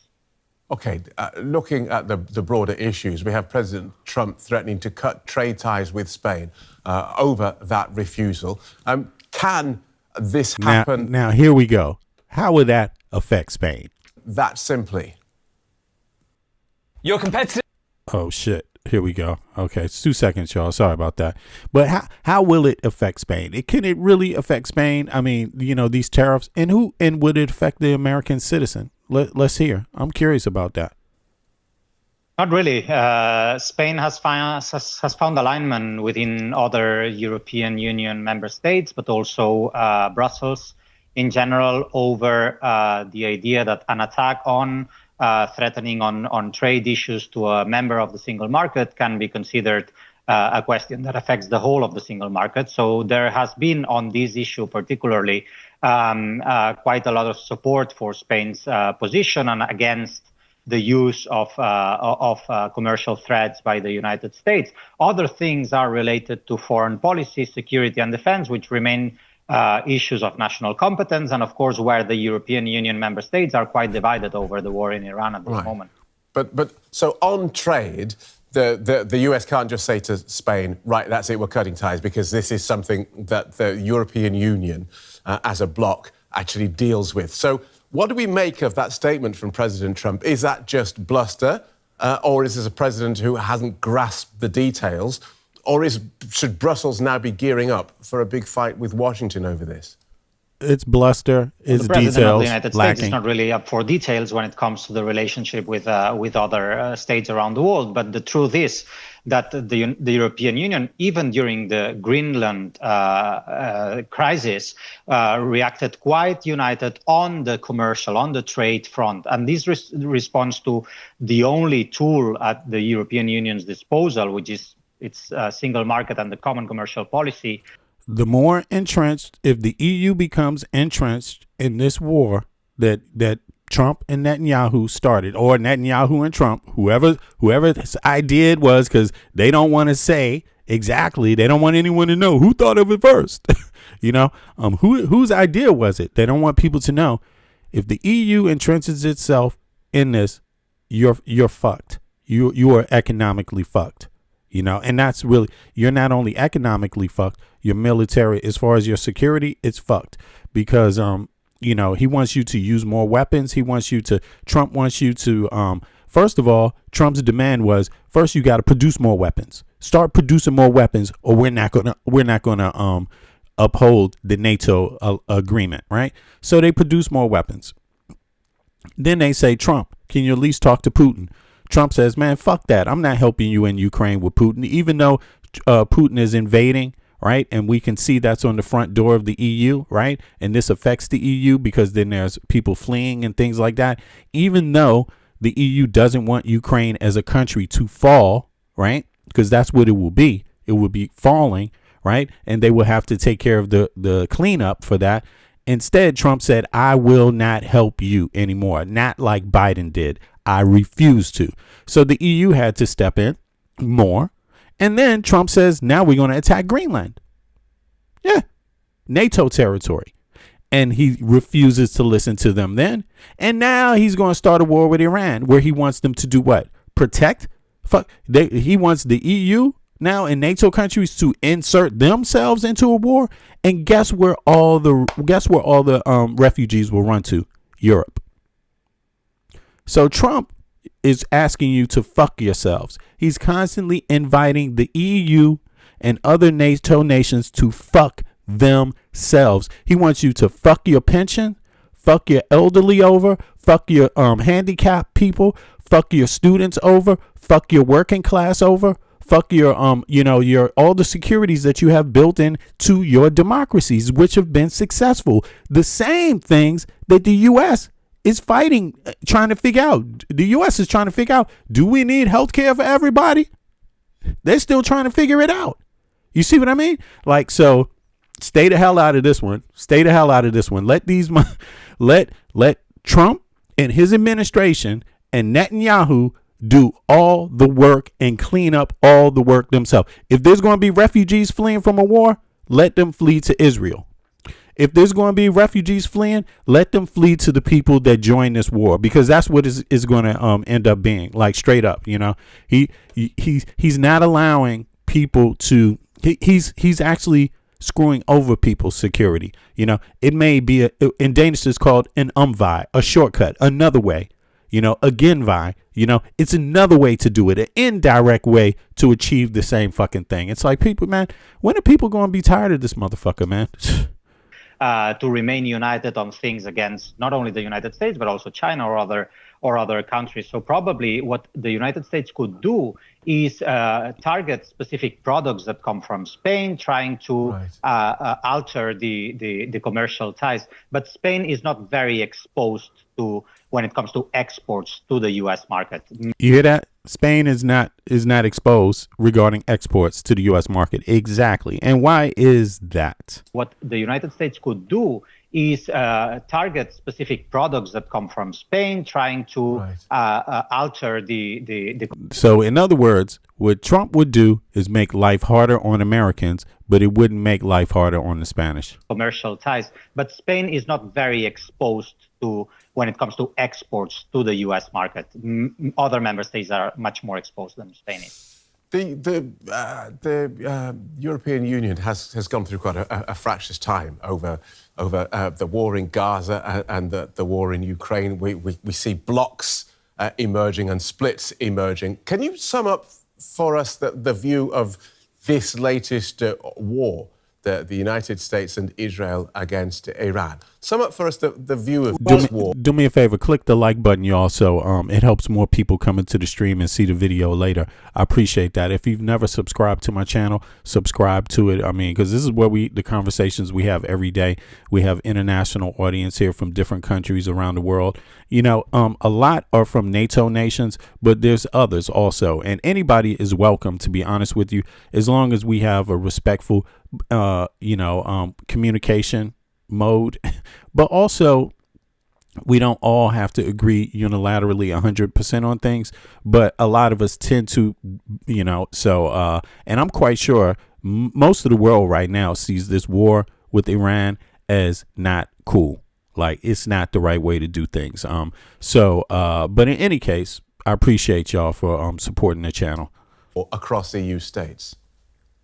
Well, it's very different. I mean, the European Union has been very united on the Ukraine front, for instance. Even Spain, being a faraway country from Ukraine, has provided a lot of support to the common European Union's position for defending Ukraine. And what basically Spain is arguing at this point is that there's no difference between the Ukraine crisis, the Gaza crisis, and the Iran crisis when it comes to the respect for international law. Exactly.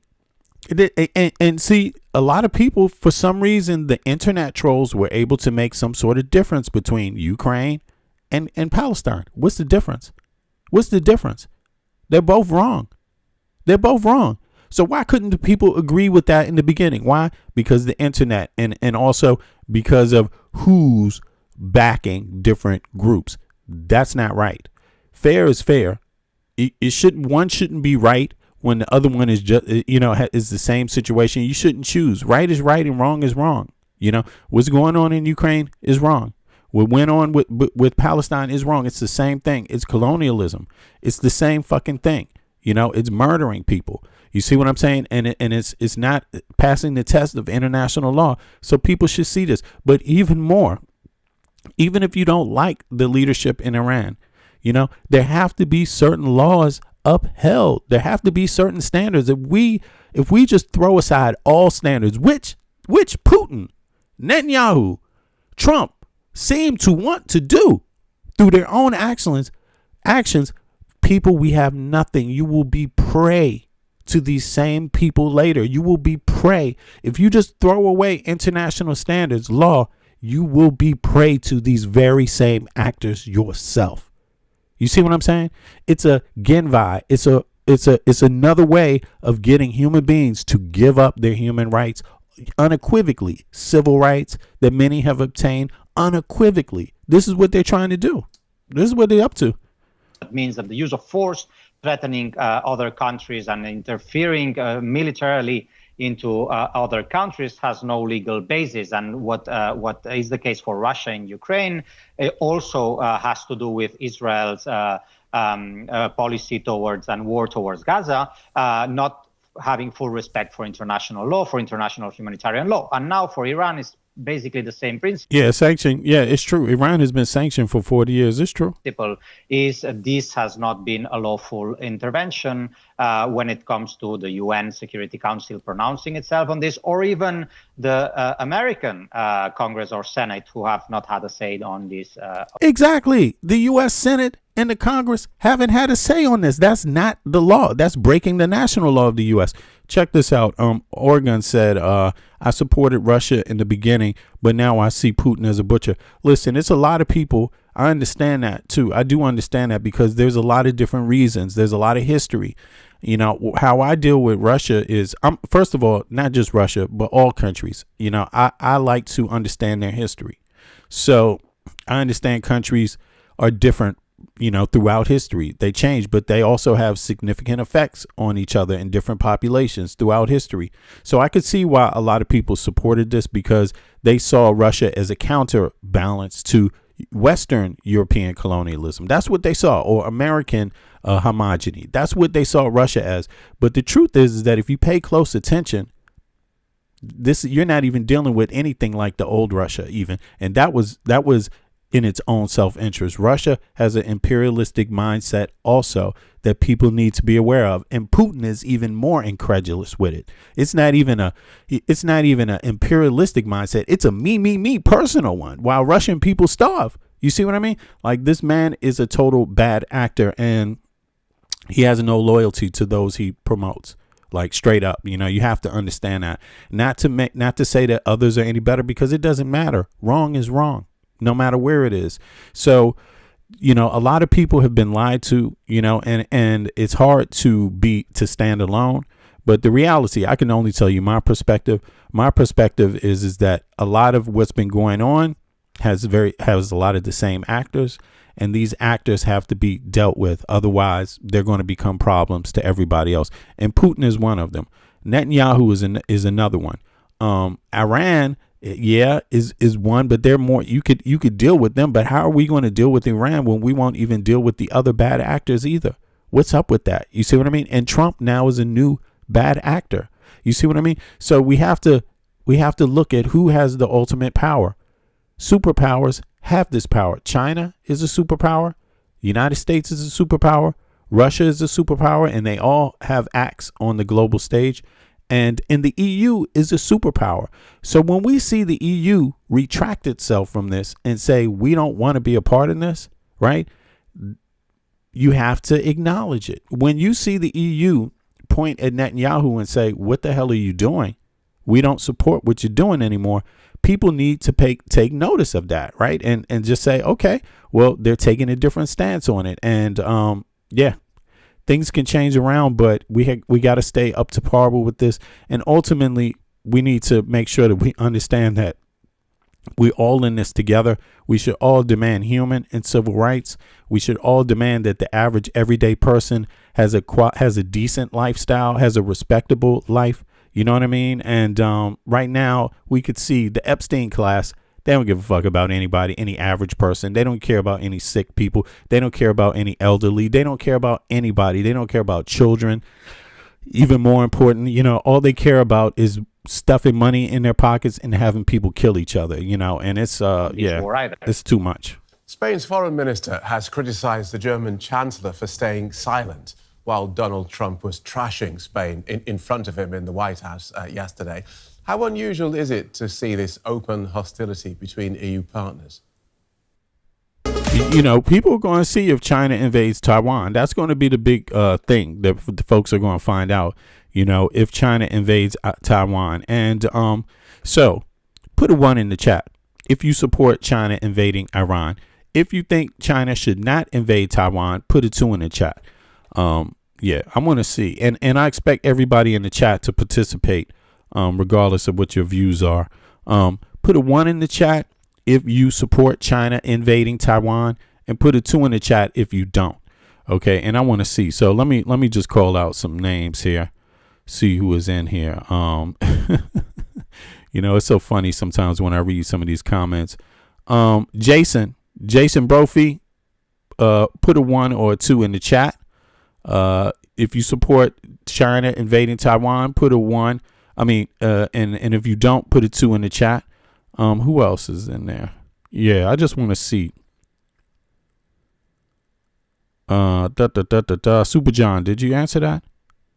Super John, yeah. Also, if you support China invading Taiwan, put a 1 in the chat. If you don't, put a 2 in the chat. And see, the reason why I ask questions like this is because it helps qualify other comments people make in the chat. You see what I'm saying? You know, because a lot of times these people really ain't about shit. You see what I mean? They playing like they about something, but if you ask them a question about something else, they don't even want to fucking answer because they know it will show their other comments to be full of shit too. You see, so you can see a couple is in there hiding. So in any case, yeah, this is some shit. I'm just like, you know, yeah, they found out about the American soldiers dying in any case. So let's peep game. Let's peep it. American soldiers died over this. So yeah, it's not the first time. It won't be the last, according to Trump. Yeah, Jake, obviously that moment in the press conference today is just part of the many questions that this White House has been facing about what's next in Iran, what the United States wants to see next when it comes to leadership there, and obviously what the plan is for current service members that are in the forces in terms of what that's going to look like with the campaign. As they say, it's only accelerating, whether or not there'll be boots on the ground. But this premise of the question, given what the secretary said this morning, which was pretty blunt, Jake, and also I should note, seemed to be coming from his prepared remarks. It wasn't a comment that Hegseth seemed to make off the cuff to the reporters who were gathered there at the Pentagon this morning, often one of the best press corps in town that asked the most questions about what exactly is happening here. And so I wanted to follow up with the White House on that, given, obviously, when the president goes and attends the dignified transfer of those 6 fallen service members, CNN and other media outlets will carry it, as we always do. It's an incredibly somber and solemn ceremony, typically where their families are present there in these moments. And so I asked the press secretary if that was a viewpoint that the White House agreed with in terms of what the coverage of these deaths should look like. Here's more of what Caroline Leavitt said to me. Caroline Leavitt ain't say a goddamn thing. Oops, she's going to skip over that part.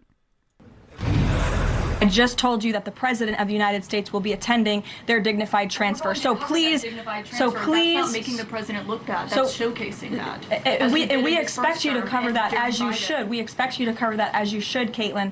But you and your network know that you take every single thing this administration says and tries to use it to make the president look bad. That is an objectable fact. I don't think covering troop deaths is trying to make if you're trying to argue right now that CNN's overwhelming coverage is not negative of President Donald Trump, I think the American people would tend to agree. So that basically, if you criticize the leader of a country, right? Anyone who criticizes, and that's politics for you. Politics is criticizing leadership, right? If you're criticizing a party or a leader, you're only doing it for partisan gain, and there is nothing true about it, regardless of where you are on earth. That is her view of it. You must only be criticizing because it is Trump, and you would not do it to anyone else. We expect you to cover that as you should, Caitlin. But you and your network know that you take every single thing this administration says and tries to use it to make the president look bad. That is an objectable fact. I don't think covering troop deaths. You know, here's the thing. You know, I see in the chat people, there's somebody, Indigo, you saying that that China has every right to Taiwan. Well, why don't the Taiwan people say that? I mean, do you live in Taiwan, Indigo? Do you live in Taiwan? Indigo, do you live in Taiwan? Is that what Taiwanese people are telling you? That China, are Taiwanese people in Taiwan telling you that China has every right to Taiwan? Where did you hear that they have every right to Taiwan? Indigo, I'm curious about that. Okay, but it doesn't matter if their opinion is divided. You know, the bottom line is that are you Taiwanese? Are you Taiwanese? Like, why are you saying that China has every right to a place that you don't come from? I mean, you're taking a broad stance. You didn't start by saying Taiwanese opinion is divided. That's totally different. That means they don't have every right. First of all, you know what I'm saying? It doesn't matter if it's Chinese policy. It doesn't make it right. Just like U.S. policy. Does it make it right when U.S. has a policy? Does that make it right? Does that make that right? Just because it's a U.S. policy. You know, I mean, here's the thing. You can debate it all you want, but I never debate things like that. You know, to be honest with you, I don't debate it. For me, Taiwan has a military. Taiwan has a president. They vote. It should be very obvious, right, that the majority of people in Taiwan do not agree that China has every right to Taiwan. That should be plainly obvious, right? That's what a democracy does.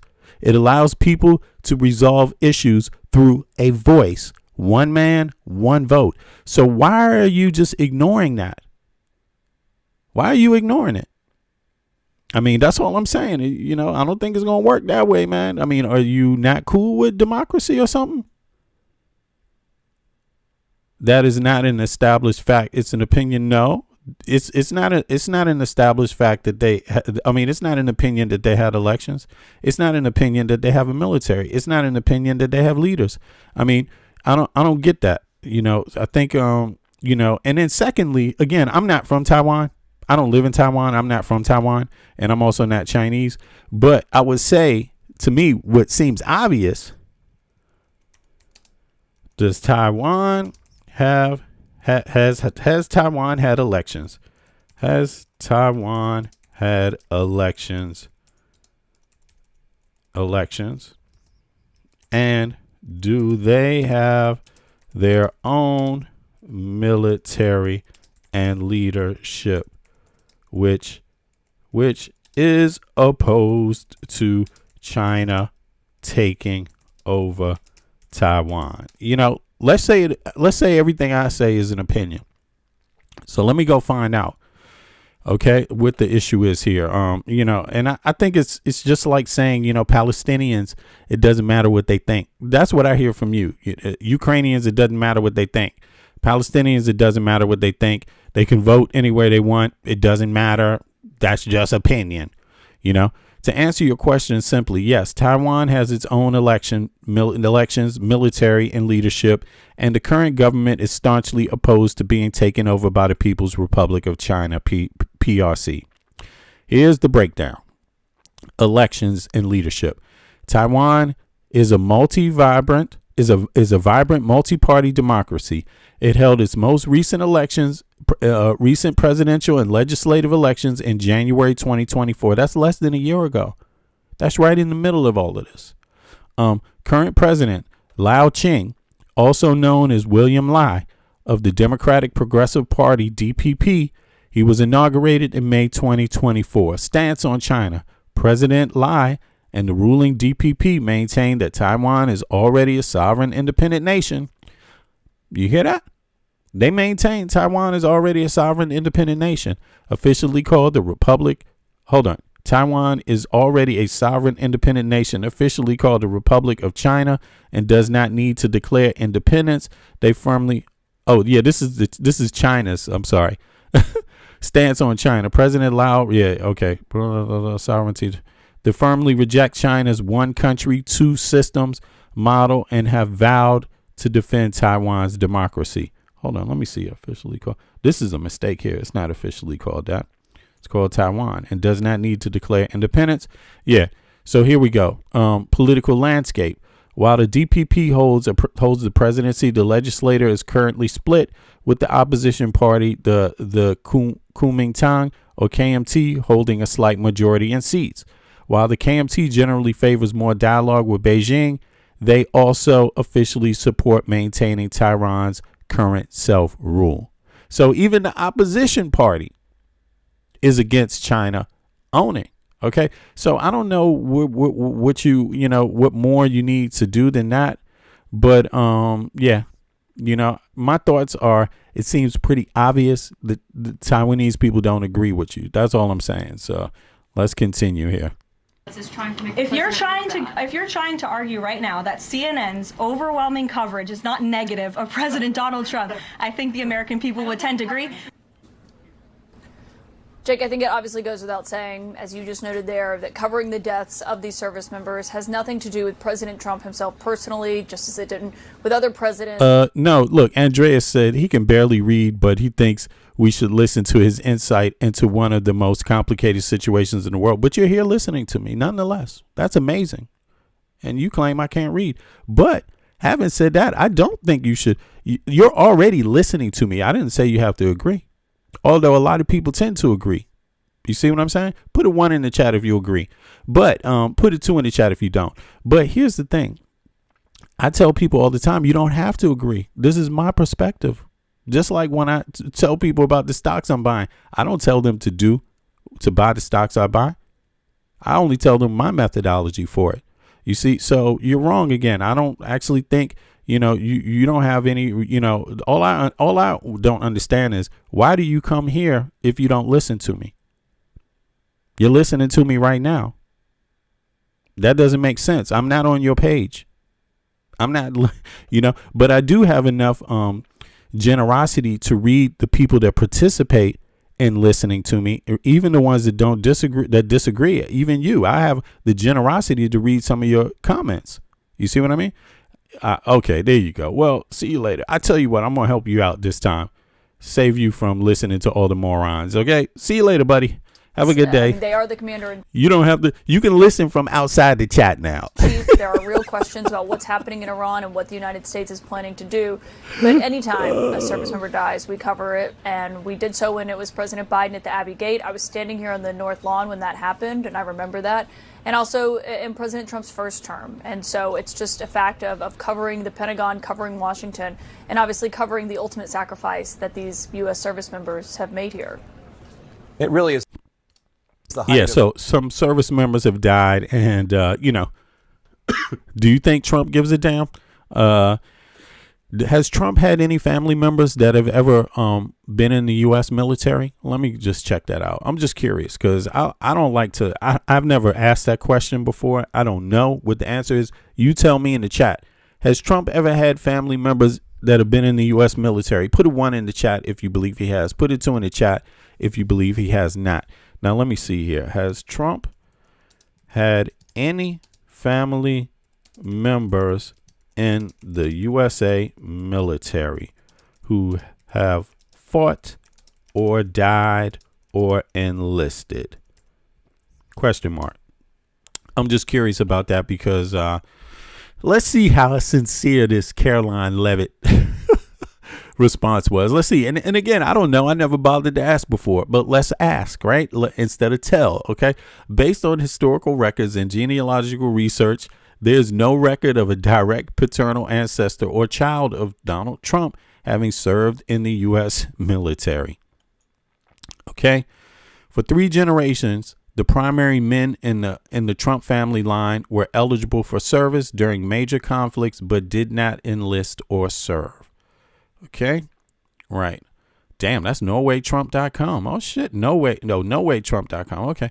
So Donald Trump, 45th, 47th president status, registered for the draft in 1964. So he registered for the draft in 1964. Okay. Service? No service at all. Details. He received 4 student deferments. Okay. So he got off because he was in school while in college. After graduating, he was briefly classified as A1, eligible for service, but then received a medical deferment. Okay. 4F in 1968 for bone spurs in his heels. Okay. Does everybody know what that is? In 1969 draft lottery, he received a high number, 350, which meant he was unlikely to be called even without the medical deferment. Okay. 2, his grandchildren, Don Jr., Ivanka, Eric, Tiffany Barron. Status: none have served in the U.S. military. Details: while Don Jr. and Eric have been active in public life and political campaigns, neither they nor their sisters have enlisted. As of March 2026, there has been some public and satirical discussion regarding Barron Trump's eligibility during current Middle East tensions, but he has not enlisted. Fred Trump, father. Status: eligible during World War II. Service: none. Details. During World War II, Fred Trump was in his 30s, married and had children, which placed him lower on the draft priority list.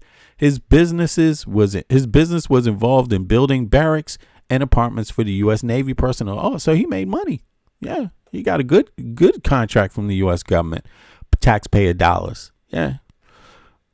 Kudos to all y'all that paid tax to his family's business, y'all. Great. Yeah. Yay! I'm sure he appreciates it. Okay. Which was barracks and apartments for the U.S. Navy personnel. Damn, I want one of those contracts. Okay. Which was considered war-related production, though he was not a member of the armed forces. Okay. So he profited off of war. Frederick Trump, grandfather, status, immigrated to the U.S. in 1885. Okay. Service, none. Details. Interestingly, Frederick Trump's lack of military service is what permanently settled the family in America. Damn. He left Germany, Bavaria, at the age of 16, missing his mandatory military service. So he ran. He ran from military service from Europe and came to the U.S.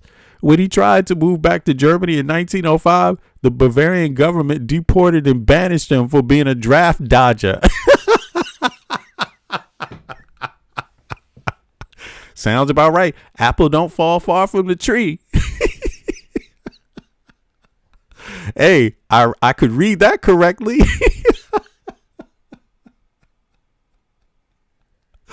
Oh, damn. Notable exceptions in extended family. While his direct line is not served, so his family line, his direct line has not served at all. Some extended family members have. For example, his uncle Johnny G. Trump was a physicist and professor at MIT who worked closely with the National Defense Research Committee during World War II to develop radar technology, though he served in a civilian scientific capacity rather than a combatant. Okay, so that's as close as it gets, y'all. So, yeah. In any case, let's continue. Let's see here. Solipsism and narcissism to think that our coverage of fallen warriors has anything to do with how we cover a president. I'm just utterly shocked that Hegseth and now Caroline Levitt are saying it. I mean, I got plenty of people in my family line that served. That's a good question, though, Pierre. If you want to know how many, my pops actually served in the military, but he ain't the only one. My grandfather served in the military, World War II, actually. World War I. No, look, I'm 55 years old. So although I look young, I'm actually pretty old. But I have so many relatives that served in the military and friends. My best friend served in the military. Another one of my friends was in the Marines. I have many, not just the military, but also the police force in different states. You know what I'm saying?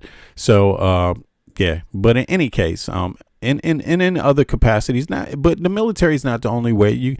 I also got family members that have been in civil society also, human civil rights. You see what I mean? Work with organizations like SNCC, but also smaller other organizations, local organizations that are just community orientated, special to certain areas in the country. But we talking about Trump, the president of the United States.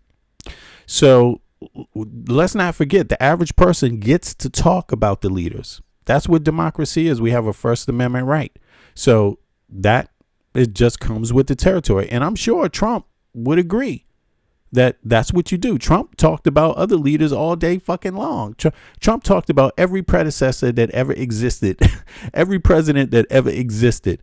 He talked bad about, he criticized openly over and over. To this day, they still talking about Obama. How long has Obama not been the president? Everyone in his cabinet mentions Obama on the daily. They mention Obama, Kamala, but they mention Obama. I mean, that's how long ago was that? So I'm sure you'll be with us on our side when we criticize President Donald J. Trump. Why? Because it's rational and reasonable when you compare it to what he does. Okay. And what you allow him to do and what you support him in doing. Criticizing. I don't even really know what to say. It's so offensive. I don't care what they think about us. It's so offensive to the families who deserve coverage. There's one thing that you can say about the news media, like, or just this country. We don't pay enough attention as a nation to fallen veterans. Like, there should be more coverage. Let me ask you a question. Should Donald Trump, should his grandfather have served in, where was it? Should he have stayed in Bavaria? Should he have served in Bavaria instead of being a draft dodger? Put a 1 if he should have stayed in Bavaria. Put a 2 if you think it was okay that he dodged the draft. And Tom, you can also answer that. Do you think it was okay for Trump's grandfather to evade enlistment and flee Bavaria when he was supposed to be drafted? Let me know if you think that's okay. You see, this is how you get to them. These people are complaining about us talking about Trump and shit, and they support his whole family and anybody dodging the draft, you know, and talking about, I'm in the military. What about you? What about you, Tavon? I'm in the military. Yeah, well, okay. Do you support his granddaddy dodging the draft? Okay, so now, question solved. Who's in the building behind you? Caitlin Collins at the White House. Thank you so much. Don't miss Caitlin on her show. The Source with Caitlin Collins. Her guests tonight include former Vice President Mike Pence. That's tonight at 9 Eastern, only on CNN. Okay, so look, Supreme Court, Trump lost some showdown today at the Supreme Court. He didn't get what he wanted in the Supreme Court, which is very rare. Trump doesn't get what he wants in the Supreme Court. You know, and by the way, I don't really care if you have somebody who served in your family or not. Again, I'm an average person. I'm talking about the president of the United States. That's not an average person. It's a person who is actually gets everybody's tax dollars to pay for his expenses. You see what I mean? So we're allowed in a free society to actually, you know, have our opinions about him, whether you like it or not. You see, that's how that works. He's a public figure. You see? So, so in other words, it's okay to criticize him. Okay, openly right now, as a sitting president right now, having an effect on your life right now. It's current. This is current. We're not looking for somebody, you know, I mean, to be honest, we could talk about any of them. I don't really give a damn, but let's not talk about them just to avoid talking about Trump right now. That's what I'm getting at. So let's go on. The administration is trying to reverse a string of losses in a long shot bid to basically rewrite the Constitution. You can see the outside of the court today. Some people gathered. The lawyers arguing for the Trump administration were confronted with their lower court losses. Judges have blocked Trump's now futile order that claimed he could somehow cancel citizen. Actually, everybody's claiming they got bone spurs now. Yeah, if Trump could do it, so can you. You okay? Look, if you support Trump having bone spurs, then you support everybody having bone spurs. What the fuck? I got bone. I was born with bone spurs. It runs in the family, man. Protections that are in the U.S. Constitution. Otherwise, I'm in school. Fuck it. Let me go to school tomorrow and enlist. So, this lawyer was pressed on why that claimed he could somehow cancel the citizen protections that are in the U.S. Constitution. So, this lawyer was pressed on why, on behalf of the Trump DOJ, they would even try to go and bring this case. In other words, the Supreme Court judges were asking, why should we even take what has been this losing case as an appeal? Here is exactly how Justice Kagan crisply put it in her questioning. Facts, Rachel. Facts, Davis. Facts. May 15, 2025, and the Supreme Court of the United States was hearing arguments about whether the president could override the Constitution. That is not a rhetorical framing. It is a precise description of what the Trump administration brought to the court that morning. On his first day back in office in January 2025, Trump signed Executive Order 14160, titled Protecting the Meaning and Value of American Citizenship, declaring that children born in the United States to parents who were in the country illegally or on temporary visas were not, in the administration's view, automatically citizens. The Constitution says otherwise. It has said otherwise for 157 years. Every court that had considered Trump's order agreed the order violated the Constitution. All right, so let me just let this play. I'm going to try to see if I can pull up the data on that. No court had upheld it. The Ninth Circuit had ruled the order invalid because it contradicts the plain language of the 14th Amendment. A federal judge in New Hampshire had blocked it before it could take effect, on February 19, 2025. The Fourth Circuit had refused to lift that block. The administration came to the Supreme Court anyway, not asking for a ruling on the merits, but for a procedural change in how courts could block it. You're losing a bunch of cases, Justice Elena Kagan told Solicitor General D. John Sauer, the administration's top courtroom lawyer. Why would you ever take this case to us? That question, blunt from the bench, captures what made May 15th unusual. Kagan wasn't asking about litigation tactics. She was identifying a structural problem. Every court had ruled against Trump's birthright order, and the government's response was to ask the Supreme Court not to vindicate the order on its merits, but to change the rules. All right, this was a briefing. I guess he's discussing a briefing on March 4th, right? Final briefing phase. As of March 4th, the court has received a flurry of final friend of court amicus briefs. Legal scholars and civil rights groups filed several notable briefs this week arguing that the founding principle which grants citizenship to abandoned babies of unknown parentage proves that birthright citizenship is tied to soil, not legal status of parents.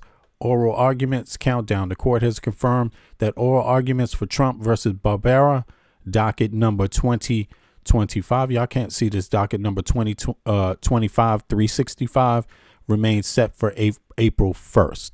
So, other SCOTUS activity on March 2nd, the Supreme Court issued a major. So this is set for the 1st. So we're going to find out. We're going to hear more about this on the 1st regarding birthright citizenship, right? What's coming out of SCOTUS March 2nd. Okay, this happened. Supreme Court issued 6-3 ruling on the unrelated 14th Amendment case concerning parental rights and school gender disclosure policies. California, while not about citizenship, the ruling showed the current conservative majority willingness to use the 14th Amendment to protect parental rights against state policy, which some analysts are watching for clues on how they might view allegiance and jurisdiction in the birthright case. Okay, so all of these tie together. So let's continue here. Rules so lower courts couldn't block it as effectively. You're losing a bunch of cases. Why would you ever take this case to us? You're losing. Why take it to us? That's a Supreme Court justice today referring to how the Trump immigration appeal has been a losing case for Trump, and it is not even close. Some stories are complicated. This one is simple. This is because the Constitution already very clearly states that people born here are citizens. All persons born or naturalized in the U.S. are citizens, period. This has actually been a point of pride that the United States has defined citizenship this way, uniformly. In other words, not by religion. We're not saying you're born here and you're a citizen unless you believe in this or that. No, you're born here, you're a citizen. The anchor makes a point that's easy to overlook. The United States birthright citizenship policy has historically been a point of national pride precisely because of its unconditional uniformity. The United States is one of roughly 30 countries, including Canada, Mexico, and most of the Western Hemisphere, that practice what lawyers call jus soli, citizenship by place of birth, regardless of parentage. Most countries in Europe and Asia practice jus sanguinis, citizenship by blood inherited from parents. The American system, citizenship to anyone born here, period, was designed deliberately, and its unconditional character is not a bug or oversight. It is the point. Yeah, exactly. Now you hear that. So the reality of it is that, again, this is people trying to define the United States as another country that it actually isn't. You know, do you know how many people were given birthright citizenship? Do you know when that started? You know, how long ago did that start? Let's see here. What waves of immigrants to the United States received birthright citizenship, right? Let's see here. I'm just curious about this. And this is just because these cases are coming about. These are things that Trump has thrown into action now. And it's a good idea for people to kind of make themselves acquainted to some of the stuff, because it is a lot. And I also understand I don't follow this stuff all the time, but I follow it more than a lot of people now. Don't get it twisted, but it's too much data to just keep up in your head at one time. You see what I mean? But I don't like to recite lies. So I rather go back to the sources, and get the actual exact information. Now, history of birthright citizenship in the U.S. is a history of expanding the definition of American to include children of nearly every major migration wave, often following intense legal and social struggle. Okay. Since the ratification of the 14th Amendment in 1868, birthright citizenship has served as the primary engine of assimilation for the following groups. Formerly enslaved people, 1860s. The 14th Amendment was originally written to constitutionalize the Civil Rights Act of 1866. Its primary goal was to overturn the Dred Scott 1857 decision, which it ruled that black people, whether enslaved or free, could never be U.S. citizens. So you see before. Now, you could be a slave in the U.S., you could work in the U.S. as a slave, but you can never inherit the rights of a citizen. While others could work, right, as, temporary servants, servitude, and then get later, I'm talking about immigrants, get later the right to be a citizen based on race, the concept of race, which we know today is bullshit because there's nothing called race anymore. You see what I mean? There's racism, but there's not race. You see what I'm saying? So there's ethnicity, there's colors, but there's not one, there's not these distinct races anymore, right? And then it was just erroneous scientific claims from the Enlightenment period, right? So by granting citizenship to everyone born on U.S. soil, the amendment theoretically integrated millions of formerly enslaved people and their descendants, right? So the Great Wave of the Irish, this is another group that it affected, right? Irish, Germans, and Italians, right? So now during the mid-late 19th century, millions of immigrants arrived from Europe, right, to the Americas. Irish and Germans, even before the 14th Amendment, common law often treated these children as citizens, right? You get that? Because you're born there. You see? Common law. In Lynch versus Clark, 1844, a New York court ruled that children born to Irish parents temporarily visiting the U.S. was a citizen. That was a ruling, right?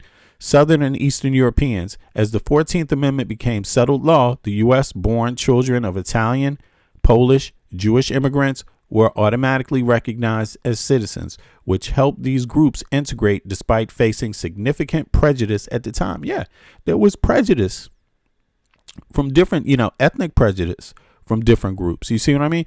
All groups. And I try to make, talk about this a little bit. These people weren't all friendly to each other. You know what I'm saying?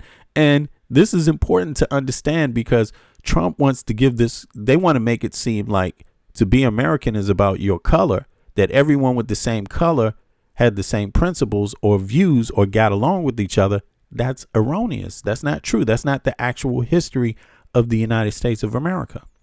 You see? So, yeah. And it plays out in the law too. You could review it in the law that, the actual real history. So these people had prejudice, Polish, Jewish, Italian, right?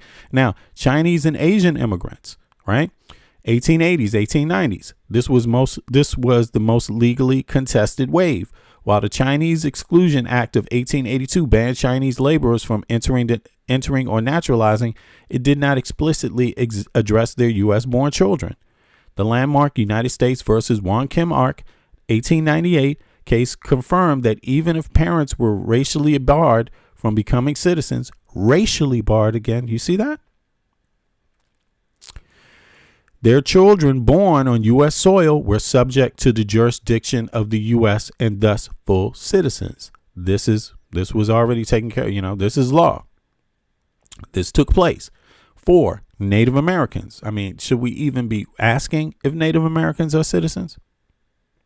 You tell me. I mean, I would say we haven't treated the Native Americans the true Americans too well.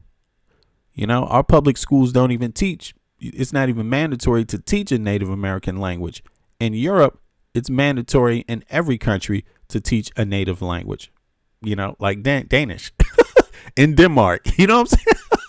But in the U.S., in Greenland, it's mandatory. You teach the native language is the language that they grow up. If you go to school in Greenland, you speak in Greenland. That's what you speak. Anybody that goes to school in Greenland. A native Greenlandic language, and it's various ones too. Depends on which region you're in now. For Native Americans, 1924, turn of the century. Surprisingly, Native Americans were one of the last groups to receive universal birthright citizenship. Yeah, surprisingly. What did that have something to do with? Racial discrimination? Probably. Okay. Nothing else. Because many lived in tribal lands seen as sovereign nations, the Supreme Court ruled that Elk versus Wilkins, 1884, that they were not subject to jurisdiction of the U.S. at birth. It took the Indiana Citizenship Act of 1924 to grant birthright citizenship to all Native American born in the U.S. So there you have it. There's a lot of people that the 14th Amendment, you know, affect, you see. And so when you're on the internet having that conversation, you might want to recognize that, you know, before you open your mouth and say something stupid. You know what I'm saying?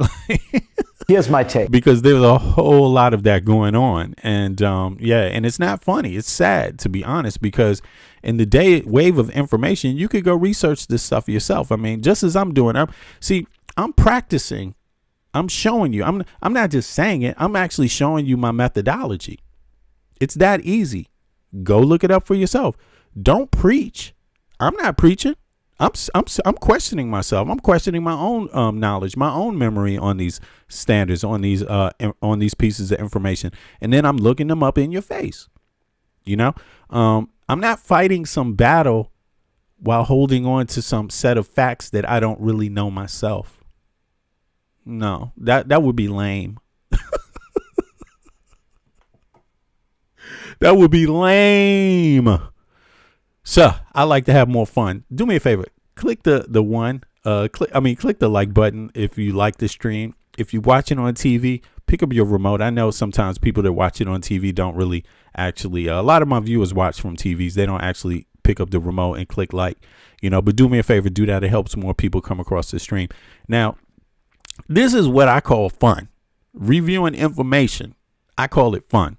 You see what I mean? This is how I like to have fun. You see what I'm saying? It's not the only way I like to have fun, but I like to have fun this way. You know what I'm saying? So, so it doesn't have to be a drag politics. You know, history doesn't have to be a drag. You know, it can actually be fun and it could be invigorating. You see what I'm saying? So let's go on. I want to see what Zakiri. I don't normally listen to Zakaria too much, but I wanted to hear his breakdown on what's happening this week, and then just a second of it, and then I want to see Moskowitz torch Kristi Noem. Let me see here. Donald Trump, J.D. Vance, and other MAGA luminaries often proclaim that the grave danger facing the West is civilizational erasure, which they claim is happening in Europe through its dangerous and misguided. Now you hear that? You hear that? This is a claim that they make. This is a claim that Trump make. They make a cultural claim about Europe. Often proclaim that the grave danger facing the West is civilizational erasure, which they claim is happening in Europe. They claim that civilization erasure is happening in Europe. That's what J.D. Vance and Donald Trump claim. That's what they claim.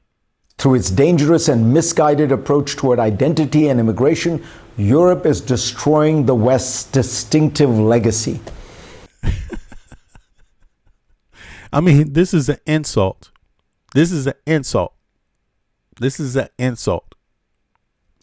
But the West's defining character has not been tribal or religious solidarity. That describes most of the world. The West's precious, almost unique achievement has been the limitation of state power.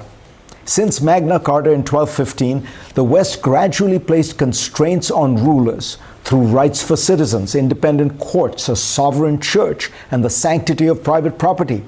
That inheritance is what made the West democratic and prosperous. Let's see here. Exactly. Rights for citizens, independent courts, a sovereign church, sanctity of private property. And the fact of the matter is that, you know, this cultural argument, again, is just the way for the elitists. This is a method of the elitists. Divide and conquer. And I want to look now. Let's look at what played out in the U.S. And then also let's ask ourselves, what do they define this as? Let's get into the details of their claim. Listen. Here's my take. Donald Trump, J.D. Vance, and other MAGA luminaries often proclaim that the grave danger facing the West is civilizational erasure. Civilization erasure. Now, how does that apply to the United States? Civilization erasure. Number one, since they're making the claim, right? And they're making the claim about someone else. Civilization erasure. How can people in the United States of America make that claim of anyone? How do they make that? I'm just curious. Do you take away American citizens' rights? Is that what you do to protect it? Is that what you're supposed to do? I mean, erasure, civilization erasure. Like, I'm sorry, but it doesn't seem like Americans are too interested in European languages. You know what I'm saying? It doesn't seem like Americans are too interested in anything about Europe culture, right? Nothing. I mean, Europe does things a little, I mean, not when it comes to certain things, distinctly different to preserve their culture. Number one, Denmark, for example, has a language. It's called Danish. France has a language. It's called French, right? Germany has a language. It's called German, right? Or right now, and on and on and on. Spain has a language. It's called Spanish, right? Italy has a language. It's called Italian, right? You see? But when you talk about the U.S., what is the language of the U.S.? It's English.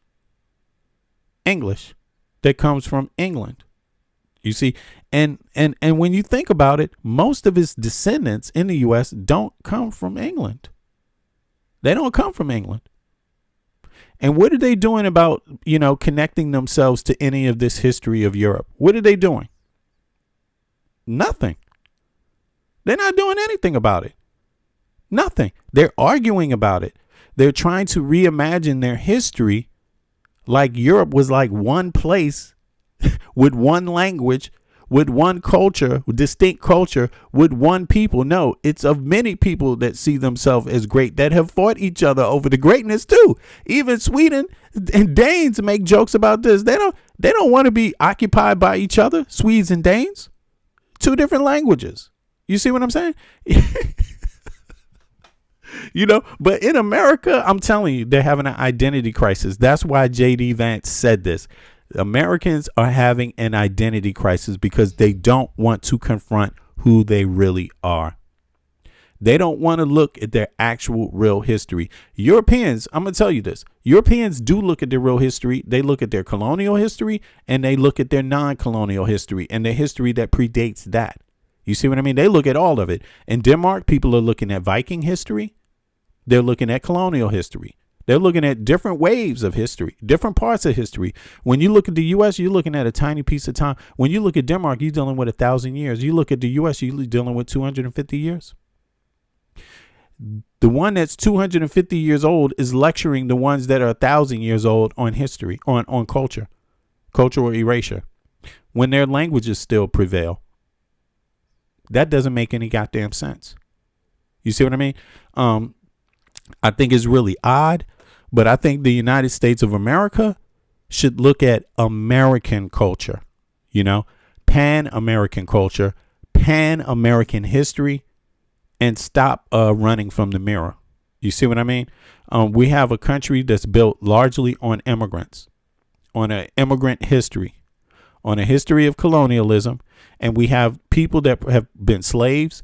We have people that have been indentured servants. We have people that come from Native Americans, right? And then we have waves of immigrants after that on top of each other. You see what I mean? That's the specific history of America. That history can be found from north all the way to the tip top of North America to the bottom of South America. That is very unique. That is not the same history as Europe. So when J.D. Vance and them, when they modeled themselves in their mind, I'm just curious, like, what the fuck part of Europe are you talking about? Which one? Do you know anything about it? You know, and it just, again, it's another lame thing they're doing to distract Americans. Like, they want Americans to feel like color is history. Color is ethnicity. Color is not ethnicity. Color is not history. Ethnicity is not confined to color. It's just not. Okay, plenty of people of the same color have different ethnicities, different languages, and in many cases, different histories. It's just that simple. It doesn't matter what color you are. This can be found, So, when they do that, it's kind of like something that they're feeding their base with, right? But nobody in Europe is really buying it because, again, if you want to talk about culture and history, what about the courts? What role does the court have in being in Western history, right? How far do the courts go back in Western history? How far does the parliament go back in Western history? How far does the Congress go back or Senate go back in Western history? It goes back further than the United States does. It's older than the United States. So at the same time they make this claim about Europe, I have to say, Zakari is 100% spot on. What he's saying, pay attention to exactly what he says right here. Here's my take. Donald Trump, J.D. Vance, and other MAGA luminaries often proclaim that the grave danger facing the West is civilizational erasure, which they claim is happening in Europe through its dangerous and War is peace. Exactly, Rome. Exactly. And you hear J.D. Vance, they're not talking about upholding the courts. They're not talking about upholding the Senate, upholding the Congress. They're not talking about upholding the Constitution. They're talking about ripping it. And they're actually talking about not following this shit at all. Misguided approach toward identity and immigration, Europe is destroying the West's distinctive legacy.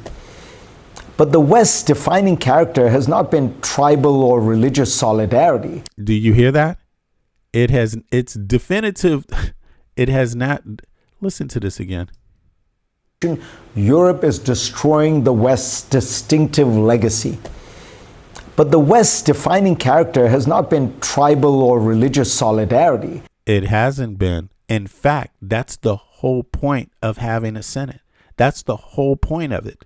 That's the whole point. You're getting people from different regions to work together that otherwise would not. That's the whole point. That describes most of the world. The West's precious, almost unique achievement has been the limitation of state power. Since Magna Carta in 1215, the West gradually placed constraints on rulers through rights for citizens, independent courts, a sovereign church, and the sanctity of private property. That inheritance is what made the West democratic and prosperous. It's also what made it stable. Citizens could dissent, businesses could invest, and civil society could flourish because power was bounded by law. Rules. And now Trump wants to break those rules. And he wants Europe to break the rules also. That's what he wants. And at the same time, they want to buy up everything themselves. That's so convenient. Limit the guardrails, break the rules, get rid of the rules. So who? Elon Musk and Peter Thiel can buy up sovereignty of Europe? Wow. That's very convenient, isn't it? So do they really believe in the bullshit they're saying? Or do they just want Europe to relax itself so they can own it? So someone who's not European can own Europe. You see what I'm saying? I mean, Peter Thiel, 3 passports. Elon Musk, 3 passports, 3 citizenships, 3 different citizenships.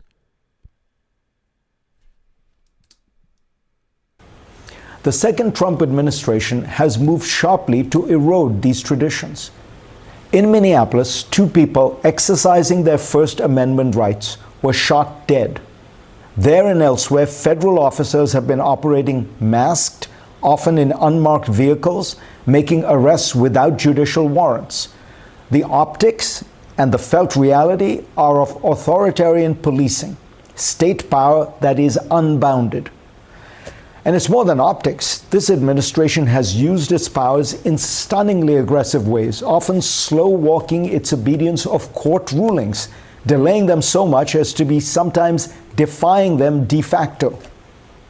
The Trump administration has declared war on civil society, media, universities, non-governmental organizations, law firms, and even private businesses. The Justice Department's plans to investigate organizations like George Soros's Open Society Foundations, with the president describing it as racketeering, signals something dark, the criminalization of disfavored groups. It is the logic of Hungary and Russia imported into American politics. You don't rebut critics, you investigate them. Then there's the legal profession. When the government threatens law firms through security clearances, access to federal buildings, and the insinuation that representing the wrong client carries consequences, it's telling the country quietly but unmistakably the protections of due process are conditional if you choose a firm that the state does not like. Universities, too, have been frontally attacked and investigated on an unprecedented scale. You do not have to love the modern American university to see the danger here. The state is using funding to compel political concessions from independent institutions. The press always notice how unions, J.D. Vance, he's not talking about, unions, the value of unions in the United States of America. But they don't want unions in the United States of America because they want to screw workers over, right? They want you working harder for less. So what role does unions have in Western culture, in Western society? What role does unions have? It has a strong role. And think about it. Immigration, when these rules were set, when you think about immigration there was a smaller like let's take Denmark, for example. There were less immigrants in Denmark when these rules were defined. These rules were defined succinctly to uphold the culture, to uphold the society. You see what I mean? To uphold the people. You know what I mean? And it's just crazy how they can call these same things. They can say that these same rules and regulations are basically, the problem with Western culture. I mean, I'm sure every European is looking at J.D. Vance and looking at the United States like, who the hell are you to talk about culture? There was a time when people looked at the U.S. and people look at many other American countries now as the next superpower, like straight up. And the reason why they do is because when they look at culture is unique in America. It's different. It's the merging of a lot of different groups that live together and have lived together for centuries, right? Now, Europe, of course, it's like that. Also, it has those histories of different people, right? But in America, it has colonial. The people that came there, just like the people who were, maybe natives, just like the natives were colonized, just like people brought as slaves to America, right?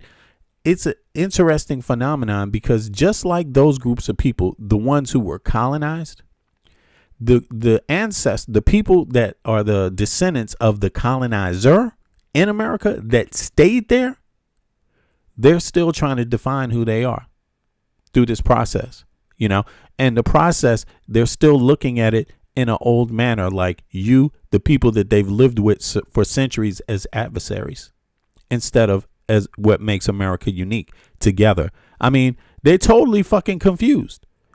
When you look at Europe, they're not seeing they don't even confront the issue that way, because actually when you're talking about immigration, a lot of European nations have far less immigration, and they just didn't define their societies based on immigration. It wasn't defined on being immigrants. The U.S. is very particular in that. So, yeah, now they wanted to. It's clear why they want to tear the courts apart in America. They want to tear the courts apart because it's making people equal. It means that people have to be treated equal, and they don't want that anymore. And they want to go back to, challenging Native American rights to citizenship. They want to challenge African American rights to citizenship. You know, this is really what they're going for. They want to challenge people's rights based on color. And that's a really disgusting thing. You see what I mean? And especially today in 2026, especially in America. You see what I'm saying? Because it's a total abdication of American history.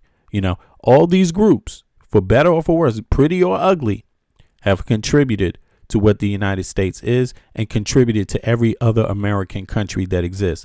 Canada, Mexico, Brazil, you know, Chile, all of us together. You see what I mean? The Caribbean islands, all of us together. It's unique. You see what I mean? And for some reason, they're using this, trying to put this strange spin on it where they want to challenge everyone who has been in the Americas right to be a human being, to be a citizen, to just have a life where their ancestors are. You see what I mean? And it's just odd. I mean, it's just so odd to see that happen. But in any case, y'all, I'm going to be out. I got to chime out for now. I appreciate everybody. I'm going to go out on this Kristi Noem crazy shit. I just wanted to check Zakaria real quick to see what his breakdown was like. And I saw that. I mean, he's on point. But listen, I want to thank everybody for coming out, viewing my channel, supporting the channel so much. It means a lot to me. And trust me, man, I'm really loving the dialogue that goes on. I'm talking about, I'm not minus the trolls, the dialogue of real human beings, people that really contribute regularly and watch the program. I'm really loving it because it's a part of who I am as a person. You see what I'm saying? I'm an international person. I'm a person born and raised in the capital of the United States, but I bothered to travel to other countries. And I'm so fortunate to have bothered to travel to a lot of countries and learn from being in countries. You know what I mean? Seeing the buildings, the historic buildings, the sites, being able to go around, take pictures, eat the food, and learn about different people. I mean, damn, Italy is one of the places I spent some time in. With one of my buddies. I remember Italy for like 4 months. I was in Italy, in Firenze, in Florence, Italy. And I was going around to different places doing some music and stuff back in the day, right? When I was younger. And, but being there, I went to so many towns and I got to learn about Italian culture. Every Italian town has their own dish that they specialize in. Every Italian town has their own liquor that they make. And it is made out of the things right there that are local in those towns. So when I hear Donald J. Trump lecture Europeans on Western society, I'm like, man, why don't you just get busy doing what you can do good where you are? If you fucking focus on where you are and doing things right where you are, you will make that beautiful. Yeah. Nonetheless, I've been to a lot of people. Yeah, you must visit Slovenia. I appreciate that. And I think I will. I mean, because I'm in the Baltic Isles. I'm in Denmark. You know what I'm saying? It's not far, but I appreciate everybody. I want folks that come to my channel, no matter where they're from, to just kind of get a good sense of who I am as a person, because I appreciate, even though I come from the U.S., that was a different time. That was 1970s. That's a different time from what it is today. You know what I'm saying? I'm proud of where I come from, but I'm also proud to live where I live today in Denmark. I'm also proud of that. You see what I mean? Danish is my second language, and so I'm proud to have lived in Denmark, and I'm proud to have learned from Danish people. But I'm more proud of myself overall to just be a person that's interested in real history, irrespective of who it is, without trying to make it something different. You see what I mean? We all come from different unique places. You see what I mean? That have contributed to humanity, that have contributed to civilization. And I think, it's a lot of us that understand that and know how to socialize with each other. And that's what I want to build and work on and help progress, sanity. I want to keep upholding sanity and society, and in the face of being attacked by crazy people. And you see, it could be from anywhere when we let our guardrails down. It can also be from the United States when we let our guardrails down. And right now, our country has been hit with a wave of corruption like no country has seen and a Western country has seen in a while. Beware. It is a threat to your security. You see what I'm saying? So protect yourselves and learn how these little weasels lie and try to sow, division among people.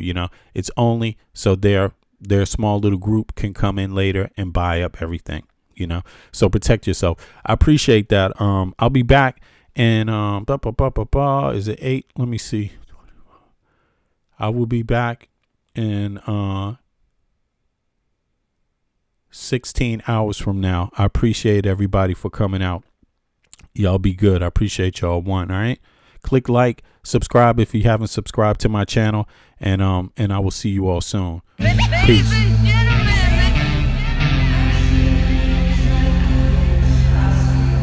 Fuck Trump. Impeach Trump. Traitor Trump.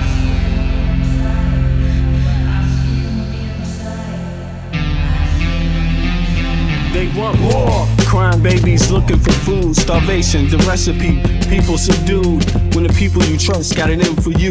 Deceit is the word of the day in every crew. Don't let it go. It's from the days of old. Time is up, but some still do not know. Can I make up my mind? Is it worth the dime? Do I have to take a minute just to make it Release mine? the Epstein files. Fair, but don't listen to the TV. Go out and take a listen to the streets with the people in the slums and the homeless bums with degrees and degrees sitting under a tree. It's not easy in the world for the poor man, the one that brought you to reality. See, they don't want you to know about the black sheep, leaving 7 roads to the 12 families all around the globe with an ancient code. Is it really asking a lot to say a death ode? Cause we sitting on the earth looking back at extinct, and I'm standing on some ground that's about to sink. I ain't scared for a minute, I ain't about to blink, but I documented for the world what I see and think. Feel we on the call and up and we on the break. All Congress gonna do is waste paper and ink. Vote or die. You voted and you'll die. You can have it both ways, can't say it's a lie. You can march all you want, but they playing you wrong. They only understand war, it's the same old song. They want war, all they really want is a war. Diversionary tactic to make the big score. The diamonds in the morning, you know they want more, but they wanna keep you low, so they manifest the war.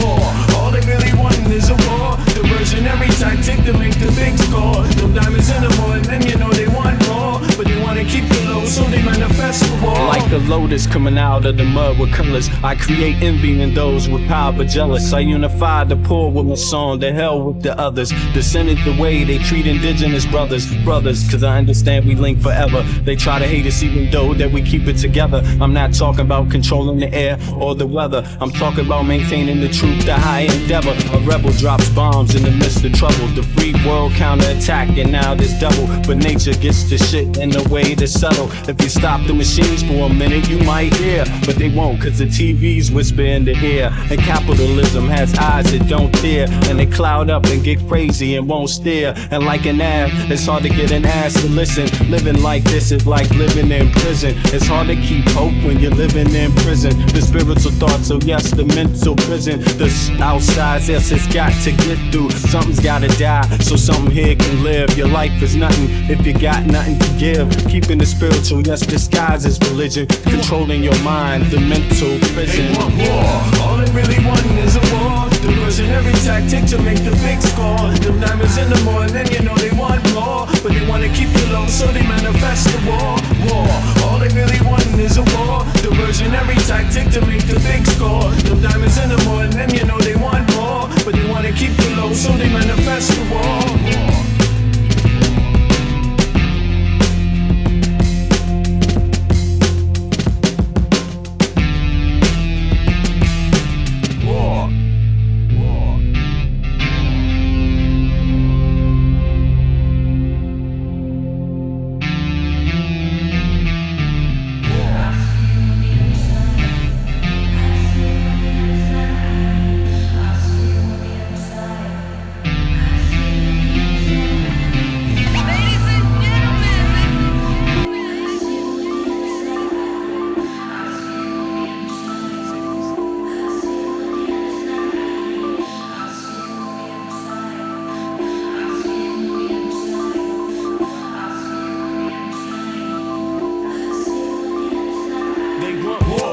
crying babies looking for food. Starvation, the recipe, people subdued.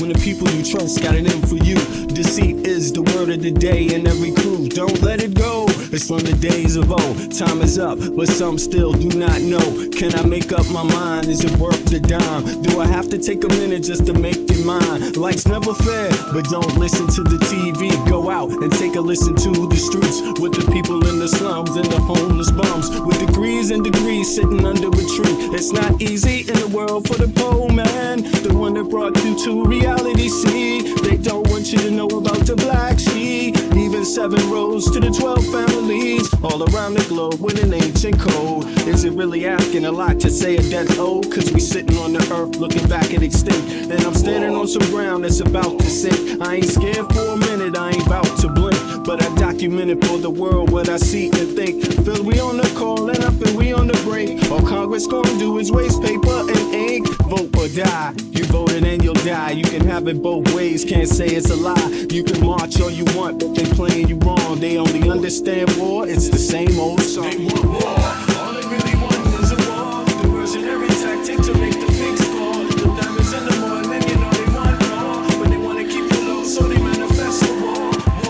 All they really want is a war. Diversionary tactic to make the pigs score. The diamonds in the morning, you know they want more, but they wanna keep it low, so they manifest a war. Like a lotus coming out of the mud with colors, I create envy in those with power but jealous. I unify the poor with my song, the hell with the others. Descended the way they treat indigenous brothers, cause I understand we link forever. They try to hate us even though that we keep it together. I'm not talking about controlling the air or the weather. I'm talking about maintaining the truth, the high endeavor. A rebel drops bombs in the midst of trouble. The free world counterattack and now there's double. But nature gets the shit in a way that's subtle. If you stop the machines for a minute, you might hear, but they won't, cause the TVs whisper in the ear. And capitalism has eyes that don't dare, and they cloud up and get crazy and won't stare. And like an app, it's hard to get an ass to listen. Living like this is like living in prison. It's hard to keep hope when you're living in prison. The spiritual thoughts, so yes, the mental prison. This outside, yes, it's got to get through. Something's gotta die, so something here can live. Your life is nothing if you got nothing to give. Keeping the spiritual, yes, disguised as religion. Controlling your mind, the mental prison. All they really want is a war. Diversionary tactic to make the pigs score. The diamonds in the morning, you know they want more, but they wanna keep it low, so they manifest a war.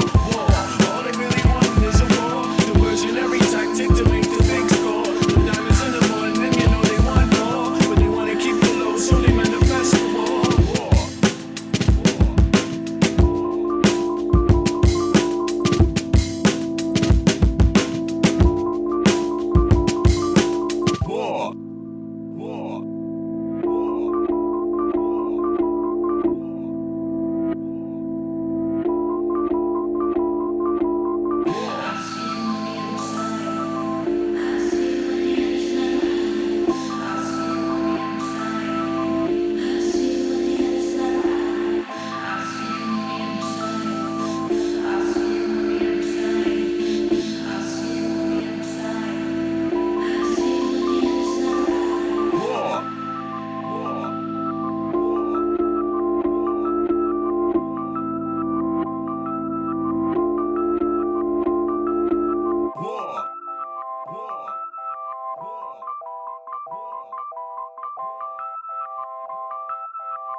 Sometimes I think about, does love still exist? Yeah, I have my doubts. On the street, I check out how brothers be living. Yo, let's just say, kid, it ain't no Thanksgiving. We got people shooting dope, ain't never heard of hope. We got others with the gat and the brothers with the fucking scope. As I enter the project center rec rooms, some brothers might see the doom. I see my nigga Paulo, fat pockets of papes. He knows the neighborhood biddies with all the dopest shapes. There goes Rollo with the blowout fro. He's got a gap, ayo niggas gots to go.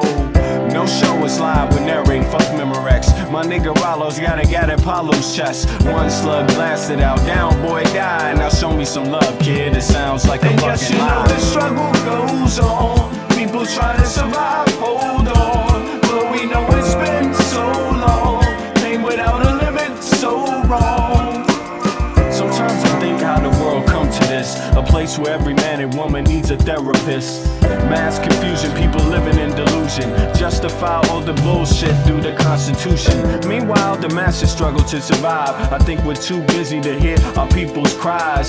Singles mothers struggle to raise families, genocide committed through famine and disease. I wonder if these things will ever cease to exist. I know it could if we cease and desist, giving all the power to the industrialists, giving all our power to the damn commercialists that see us just as being sheep in this world, that want us to do what we're told like boys and girls. Oh God, I wanna live another day so I can help provide equality and this day. day. The struggle goes on, people trying to survive, hold on. Though we know it's been so long, pain without a limit, so wrong. Everybody round the globe, open up your earlobe, your third eye, and then decipher the code. Through knowledge, understanding, then bring love into the concept instead of bling bling. Truth instead of biased educational methods, twisting, contorting God's message of love for every human being. Listen, motherfucker, don't you hear the screams? It's time to do much more than talk, debate, and spread hate. We need to think and at the same time investigate, understand what our actions may create. Before continuing the cycle we procreate, we can clone humans, but at the same time we can't feed humans. The future of man is actually looming. It's really depressing, it's true. And yes, you know the struggle goes on, people trying to survive, hold on. But we know it's been so long, pain without a limit.